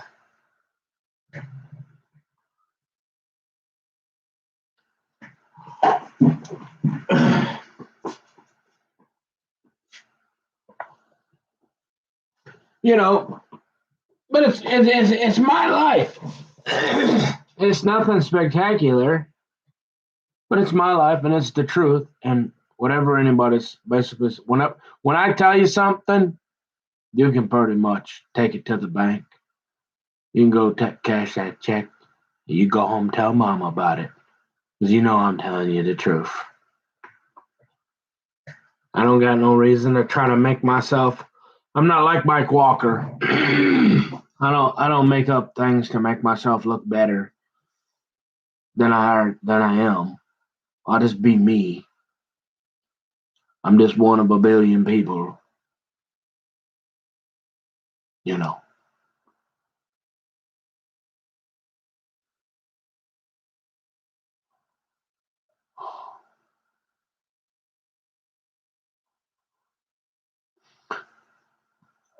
Enough about that guy, though.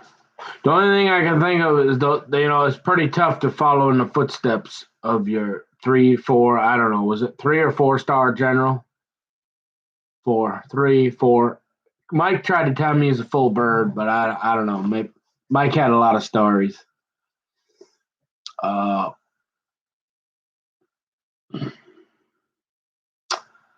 you know, going to it's probably pretty tough to follow in that the military steps of your dad. I guess the one kid did all right, became a nurse. Like I said, I never did think men should be nurses, but hey, whatever. Um, and so Mike didn't. But I have nothing more to say about that guy. Everything I said is true, and I don't care.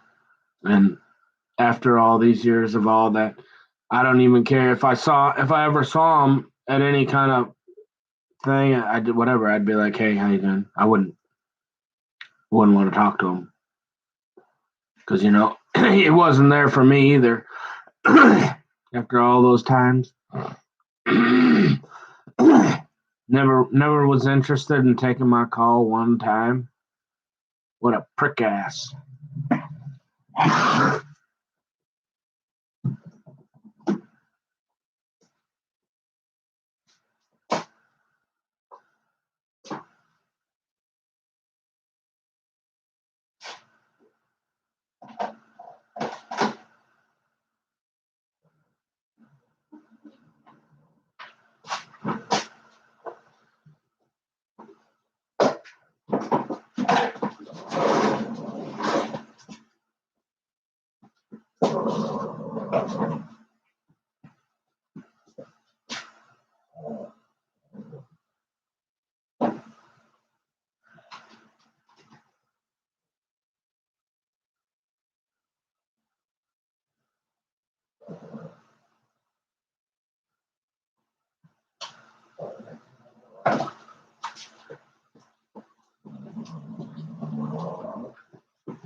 And if you ever wonder, go ask his boyfriend. Uh, if I'm telling the truth, Mark Kuboy, his boyfriend in high school, he can probably corroborate what I'm saying too.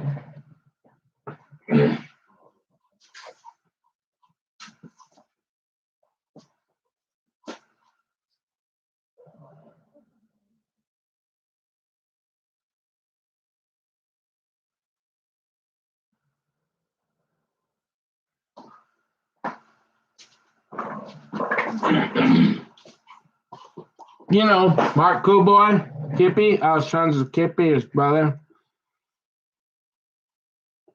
Mark is the one that got his leg blown off. I saw at the old Chicago at Northtown Mall. Yeah, him and Mike Walker were boyfriends in high school.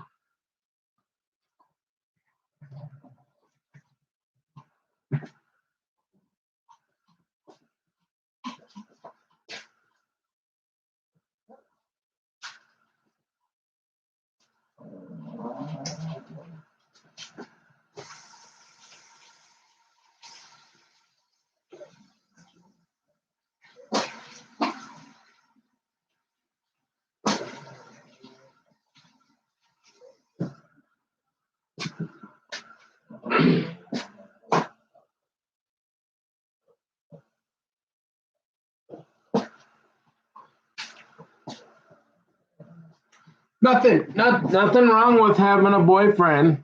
And 25 years ago, they had to be pretty quiet about it. Just in case you want to corroborate anything I'm saying. Yeah.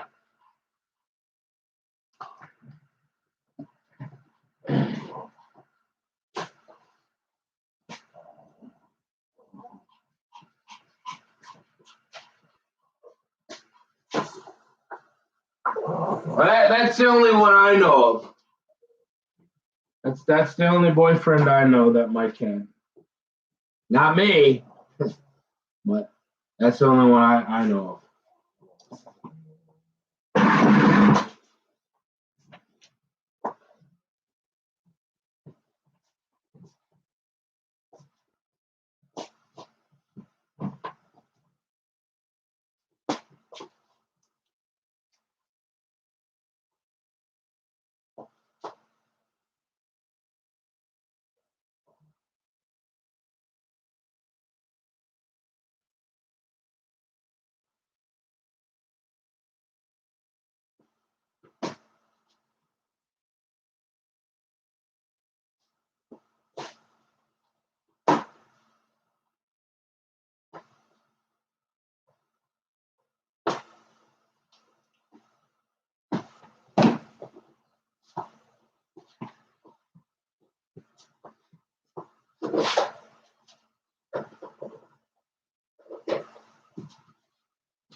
All right, I'll give him a go. So.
Anyways, so I don't know why, I was just sitting in my bed reflecting. I was just thanking God. Even though I never really felt like an alcoholic, there was a lot of times I woke up like would be like, why did I drink 18 beers last night or something, or all day, right? Like go somewhere and drink 12, 16, 18 beers. And I and like it's just yeah, I'm older. You say, well, you're old. Well, a lot of people keep drinking. And I'm just really grateful that I don't know. And they always used to tell me, they'd be like, pray to God to remove the desire for beer. And I did. And I think he finally, maybe kind of like the marijuana. I think you're just like, honestly, and I swear, it's kind of funny. Putting up with aging parents, I kind of joke. Hey, if I survived the last 3 years with the way my parents have behaved and exited my life, and then what most recently, if I can survive that sober, I can. I mean, there ain't nothing gonna bother me. You know what I mean? There ain't nothing they can try to do to me to make me upset enough to have a beer. And so I'm like, yeah, I kind of like not having a beer. I'd rather not. And so I think I'll just keep it that way. I don't know if I'll ever smoke a cigarette I don't think I will. I don't want to. When I can't say 100%. I mean, even the Amish like sit and smoke a pipe. I don't. It doesn't interest me. It wouldn't. I don't think it wouldn't be the end of the world. Like I would be friends with people that I'd rather. I mean, I would be friends with somebody that smoked a cigarette versus somebody that drank alcohol, or somebody that had a chew versus somebody. I don't like the marijuana. It's too intoxicating. It's just like alcohol. I mean, it really sends you out of your mind. I don't care what anybody. I don't care what society has convinced everybody. It's now they're gonna start selling it in the store, like at the convenience store. No, oh gosh, I think that's the worst. Just what we need. Our kids having more. Just what we need. It used to be you used to have to kind of know some shady characters, guys that like to kidnap little boys for Nambla. Remember that? You used to have to know a few of them guys in order to get marijuana. And now, like, if our kids aren't stupid enough, like if Japan, Russia, India, China, just to name a few, if they're not like surpassing us in STEM and engineering and sending rockets to the moon, just when Big Don would say, "Hey, this is probably like the last time here in America we might not want to do something like this," yeah, like make it so that the older brother now, the older friends can, instead of buying a little beer on Friday night, it's yeah, we can just buy your marijuana for you too. Bad idea, folks. We're already stupid enough. We don't need to make our kids any dumber, make it easier for them to get marijuana. Really, really bad idea, folks. I'm just saying. Ah, yeah.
Oh, another thing. Like I remember when I went water skiing with, and I'm pretty sure even Wayne did it. So even though they didn't drink alcohol, they were okay with this. Yeah, alcohol was the enemy. I agree, but I disagree on this. This is a lot more dangerous than people want to admit. Like I said, I mean, it stays in the blood system for up to 90 days minimum. They can detect it it's in your system, in your hair, for up to 2 years. I mean, it's in your urine for, or no, it's in your urine for up to 90 days. It's in your blood for up to 6 months, even more, depending. It metabolizes different for everybody. And it's got a half-life strange. It's unique to each person. It's used in the occult, going back to the dark ages. You want to talk about those dark tattoos, Satanism? What better thing would Satan want than something that you can't get out of your blood? At least with alcohol, it's gone. You can't even detect it maybe in the hair or something, but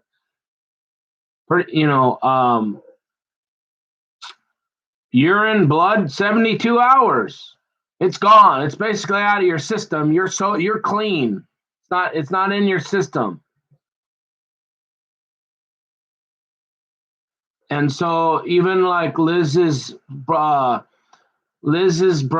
was, I can't have to think of his name.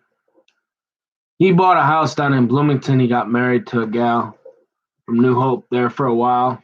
Got divorced like everybody else. Why do guys think they're more important than women? Why do guys think they get to be fussy and like, and then they realize it later? They're like, oh, I screwed up. Like, girls are girls. You have to let girls be girls. Okay, remember, they're the ones they happen to. Yeah, you know how they're kind of like more people, like more guys like want them than they want. There's a reason for that, and so they get a little fussy once in a while, and you got to put up with that. And when you realize that you're a guy, you don't get to do that. There's nothing special about you.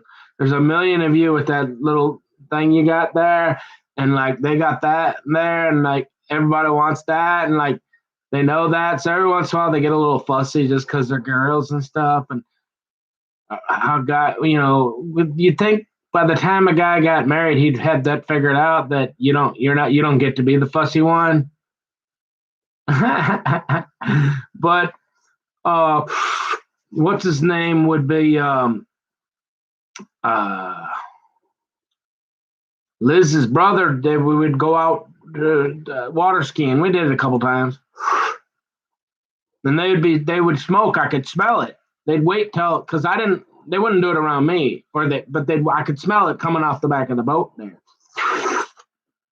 Or Wayne, and I think even Wayne did it in the parking lot there with them guys a couple times.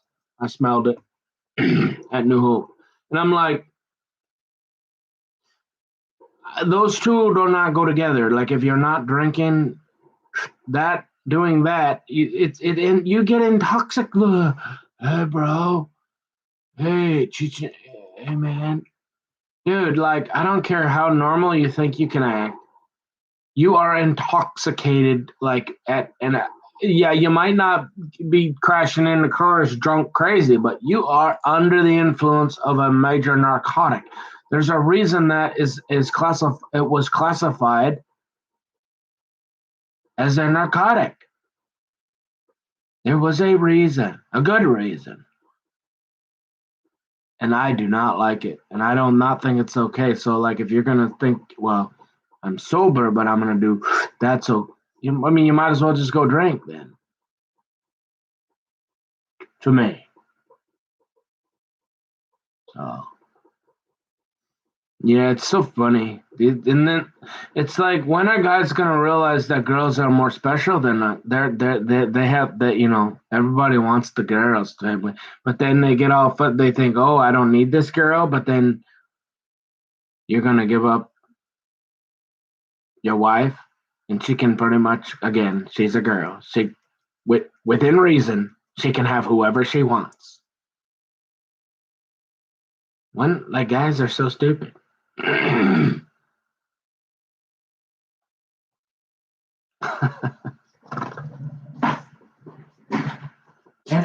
and and once now they and girls know that, right?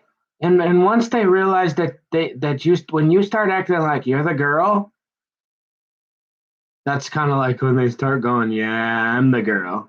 And yeah, I'm kind of done. And remember when we say we're done, we're done. And by the way, you're yeah. When I do actually say you think you're special, but as soon as I leave, you're gonna be in that fetal position, sniffling like a little 2-year-old, and I'm gonna be giggling about it because I'm done.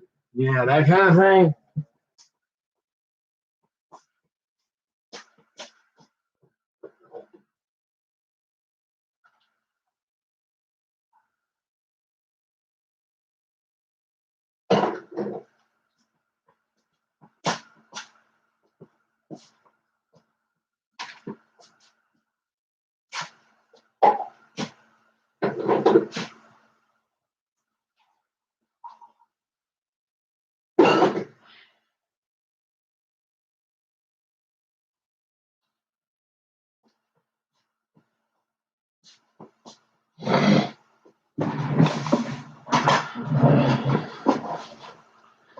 Anyways, just some random thoughts by Nicky Boy on a what is it? Must be a Monday morning. Hey, I knew it too. The week of it. Did see how fast I came up with that too?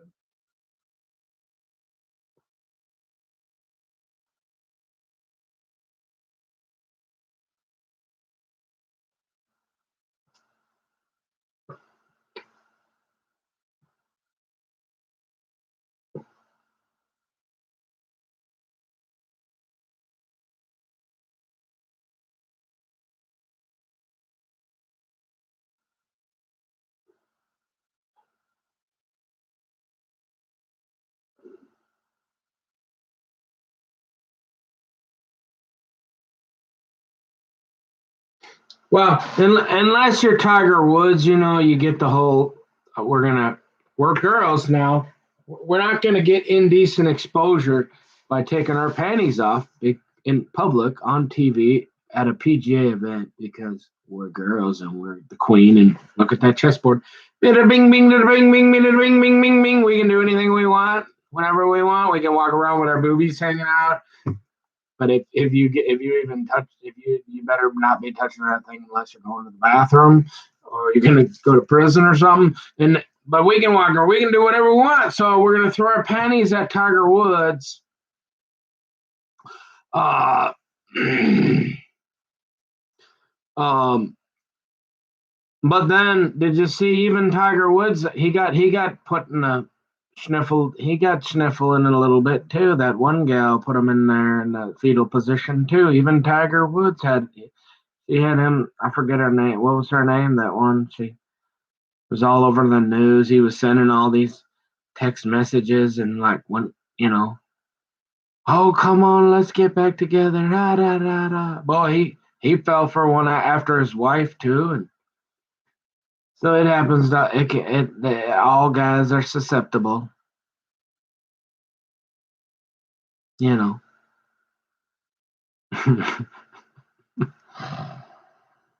mm.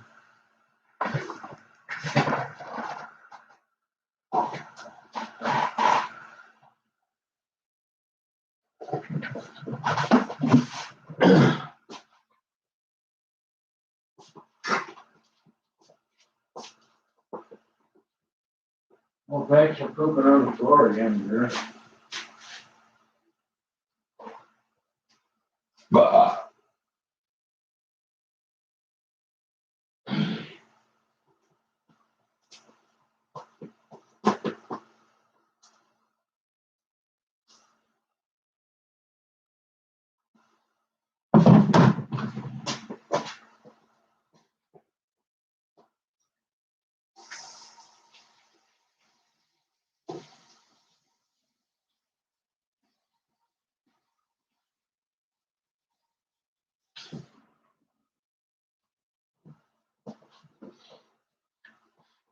See, I think we're kind of back to the idea that, like I said, I mean, I know I'm nothing. I had an okay life, except for I never did get married, which I still wish I could. But I just feel like, it's better to be honest and just than let people keep lying. To tell the truth, I'd rather look a little less attractive to somebody than allow people to keep lying about me and making stuff up. I think it's more important to just show that I'm nothing special. I mean, maybe I guess I'm a loser in most people's eyes, but I'm okay with who I am because I lived most of my life with integrity, and I pretty much did the best I could. I suppose I I worked with what I had. I tried to have fun, be healthy, most of the time play sports, and I lived my life. And then just shit keeps coming.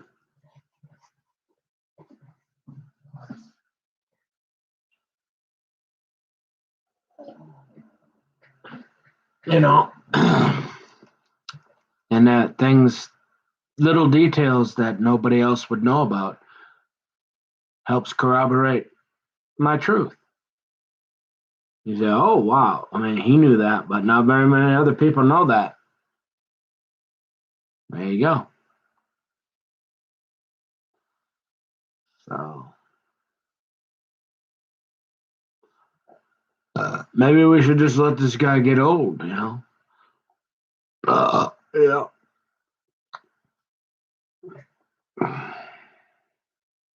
Probably,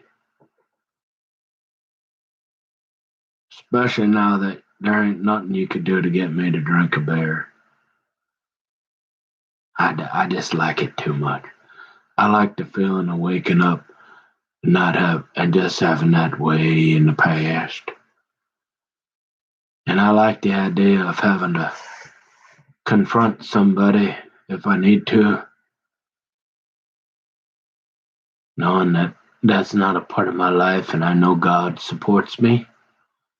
And so there's a small little bit of, I guess it's sort of kind of the David Goliath effect where, you know, without alcohol in my life, I pretty much feel like I can face anything. Not that I want to, or not that I'm looking forward to, but like if I had to, like if somebody was saying something about me, and hey, look, buddy, I mean, I don't know about you, but I ain't got no beer around, no cigarette butts of beer around here. So, hey, I don't know what you're doing. And I know there's a lot of them that don't do any of that either. And I'll be like, yeah, I better be careful around them too. Ain't never done it all their life. Oh yeah, you better watch where you're stepping, son. Okay. But if I ever run into anybody that give me any heck behind me and they trying to say stuff about me, and I got to be like, hey, all right, let's talk about it. I like to talk. I remember a lot of stuff too. Everything.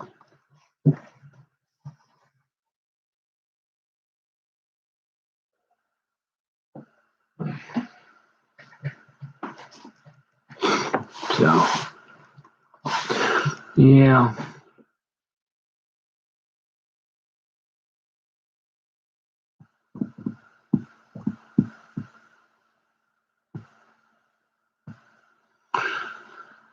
Yep.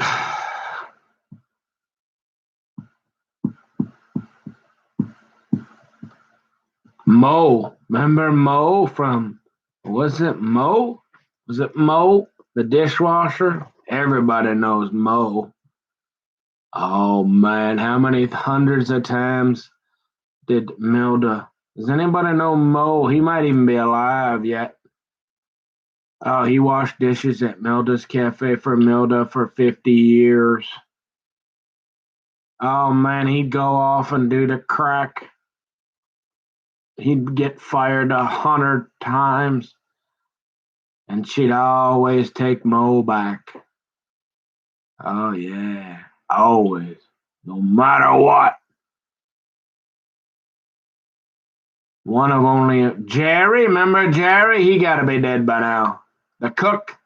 Oh gosh, he cooked Jared, the black guy Jerry. Can't remember his last name. He might even be alive. Old. He'd be way old. Oh, Jerry cooked with Tom for 25 years probably. More than that. Yeah. Oh, Mo, the dishwasher, and Jerry. Every Saturday I'll say hi to them guys for 20 years. We'll go down and have breakfast at Milda's Cafe. Yeah.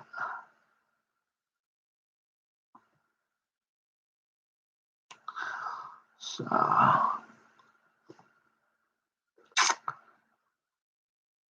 yeah.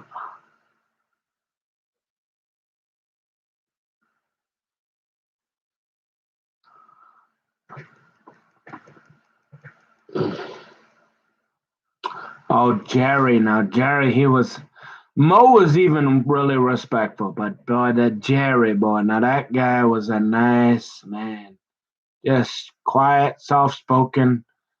Not just because of the time. It wasn't even, it was just his personality. It wasn't because of, the time he grew up in, where he would have come from. He would have known the times where they were still picking cotton down with Lady Donald down there, right? But or for sure his parents, right? But from that time, that mentality where they maybe the black people weren't so outspoken, but that was just his personality. He was just a kind, gentle man, and that's why that's why he worked for Milda, because he was a good person.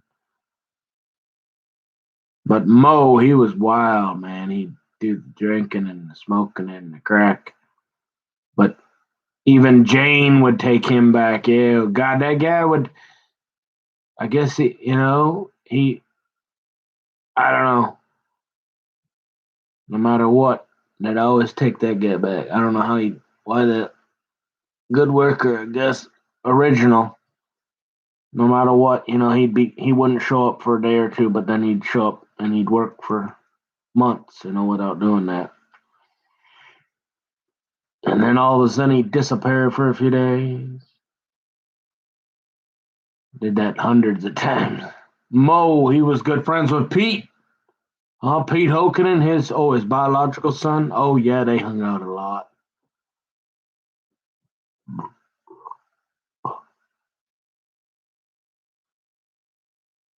hmm Anyways, I'm up a little bit early. I think I'm gonna go do a little praying, a little meditating, a little praying. I'll be back.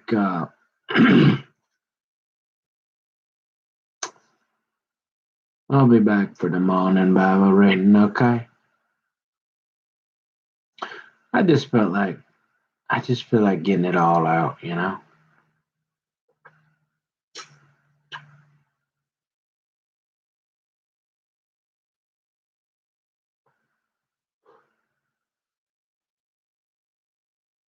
It's easier that way, isn't it?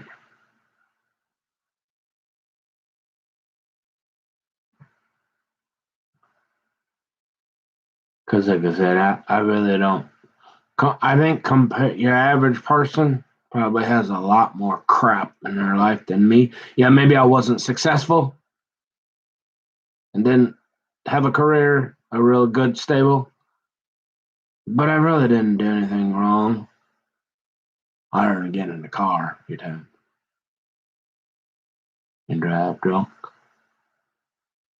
But hey, now I'm living a life where that's never going to happen again, ever.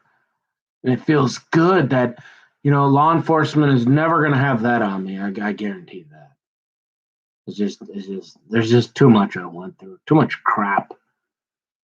I'm just not, I'm too old to deal with any of that to take, it's just not even something I'm interested in. I'm too old. These young guns are probably salivating, waiting to get me on something, And I'm like, no, not happening. Yeah, you're gonna have to be like Whitey Bulger.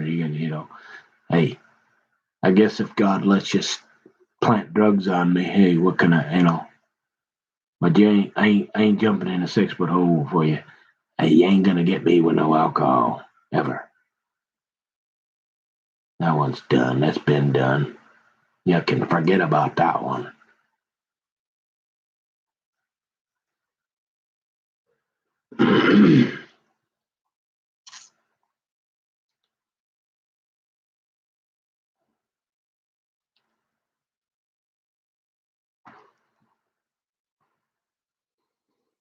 But anyways, yeah. Well, thanks for that check-in, Grandpa Nick. Another 3-hour session of your life as the world turns. It's the days of Nick's life, the days of our lives. Yeah, I'm gonna grow old. Who knows? Maybe I will. I don't know. It's different. It's ever since even Tom. Excuse me. He grew apart from the New Hope Alano thing when they moved across the street. A lot of people did. Um,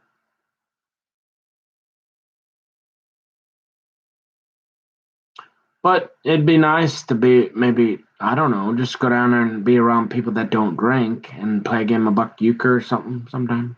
But I stopped down. It's just got a whole different. It's all different people, different vibe, different friends. There's nobody really I know anymore, and so I'm sure you could find somebody to play cribbage with or something once in a while. But as far as needing to go to an AA meeting to not drink, yeah, I've never really been that way. I suppose like if half the kingdom, 18 to 30, sweet little honey, milk and honey, and she was like, what honey, would you? I know you don't need that, but if I give you my milk and honey once in a while, I marry you. Would you be willing to do that once in a while for me, just to keep me so I'm calm and I know that my old man isn't gonna. I'm not gonna lose him, and here you go do that for me. I'd be like, oh well, okay, fine, whatever. But I don't think I need to do it. I just don't like that stuff. But I mean, I would do it for half the kingdom. I mean, I'd do anything for her. Oh yeah. So yeah. But anyway.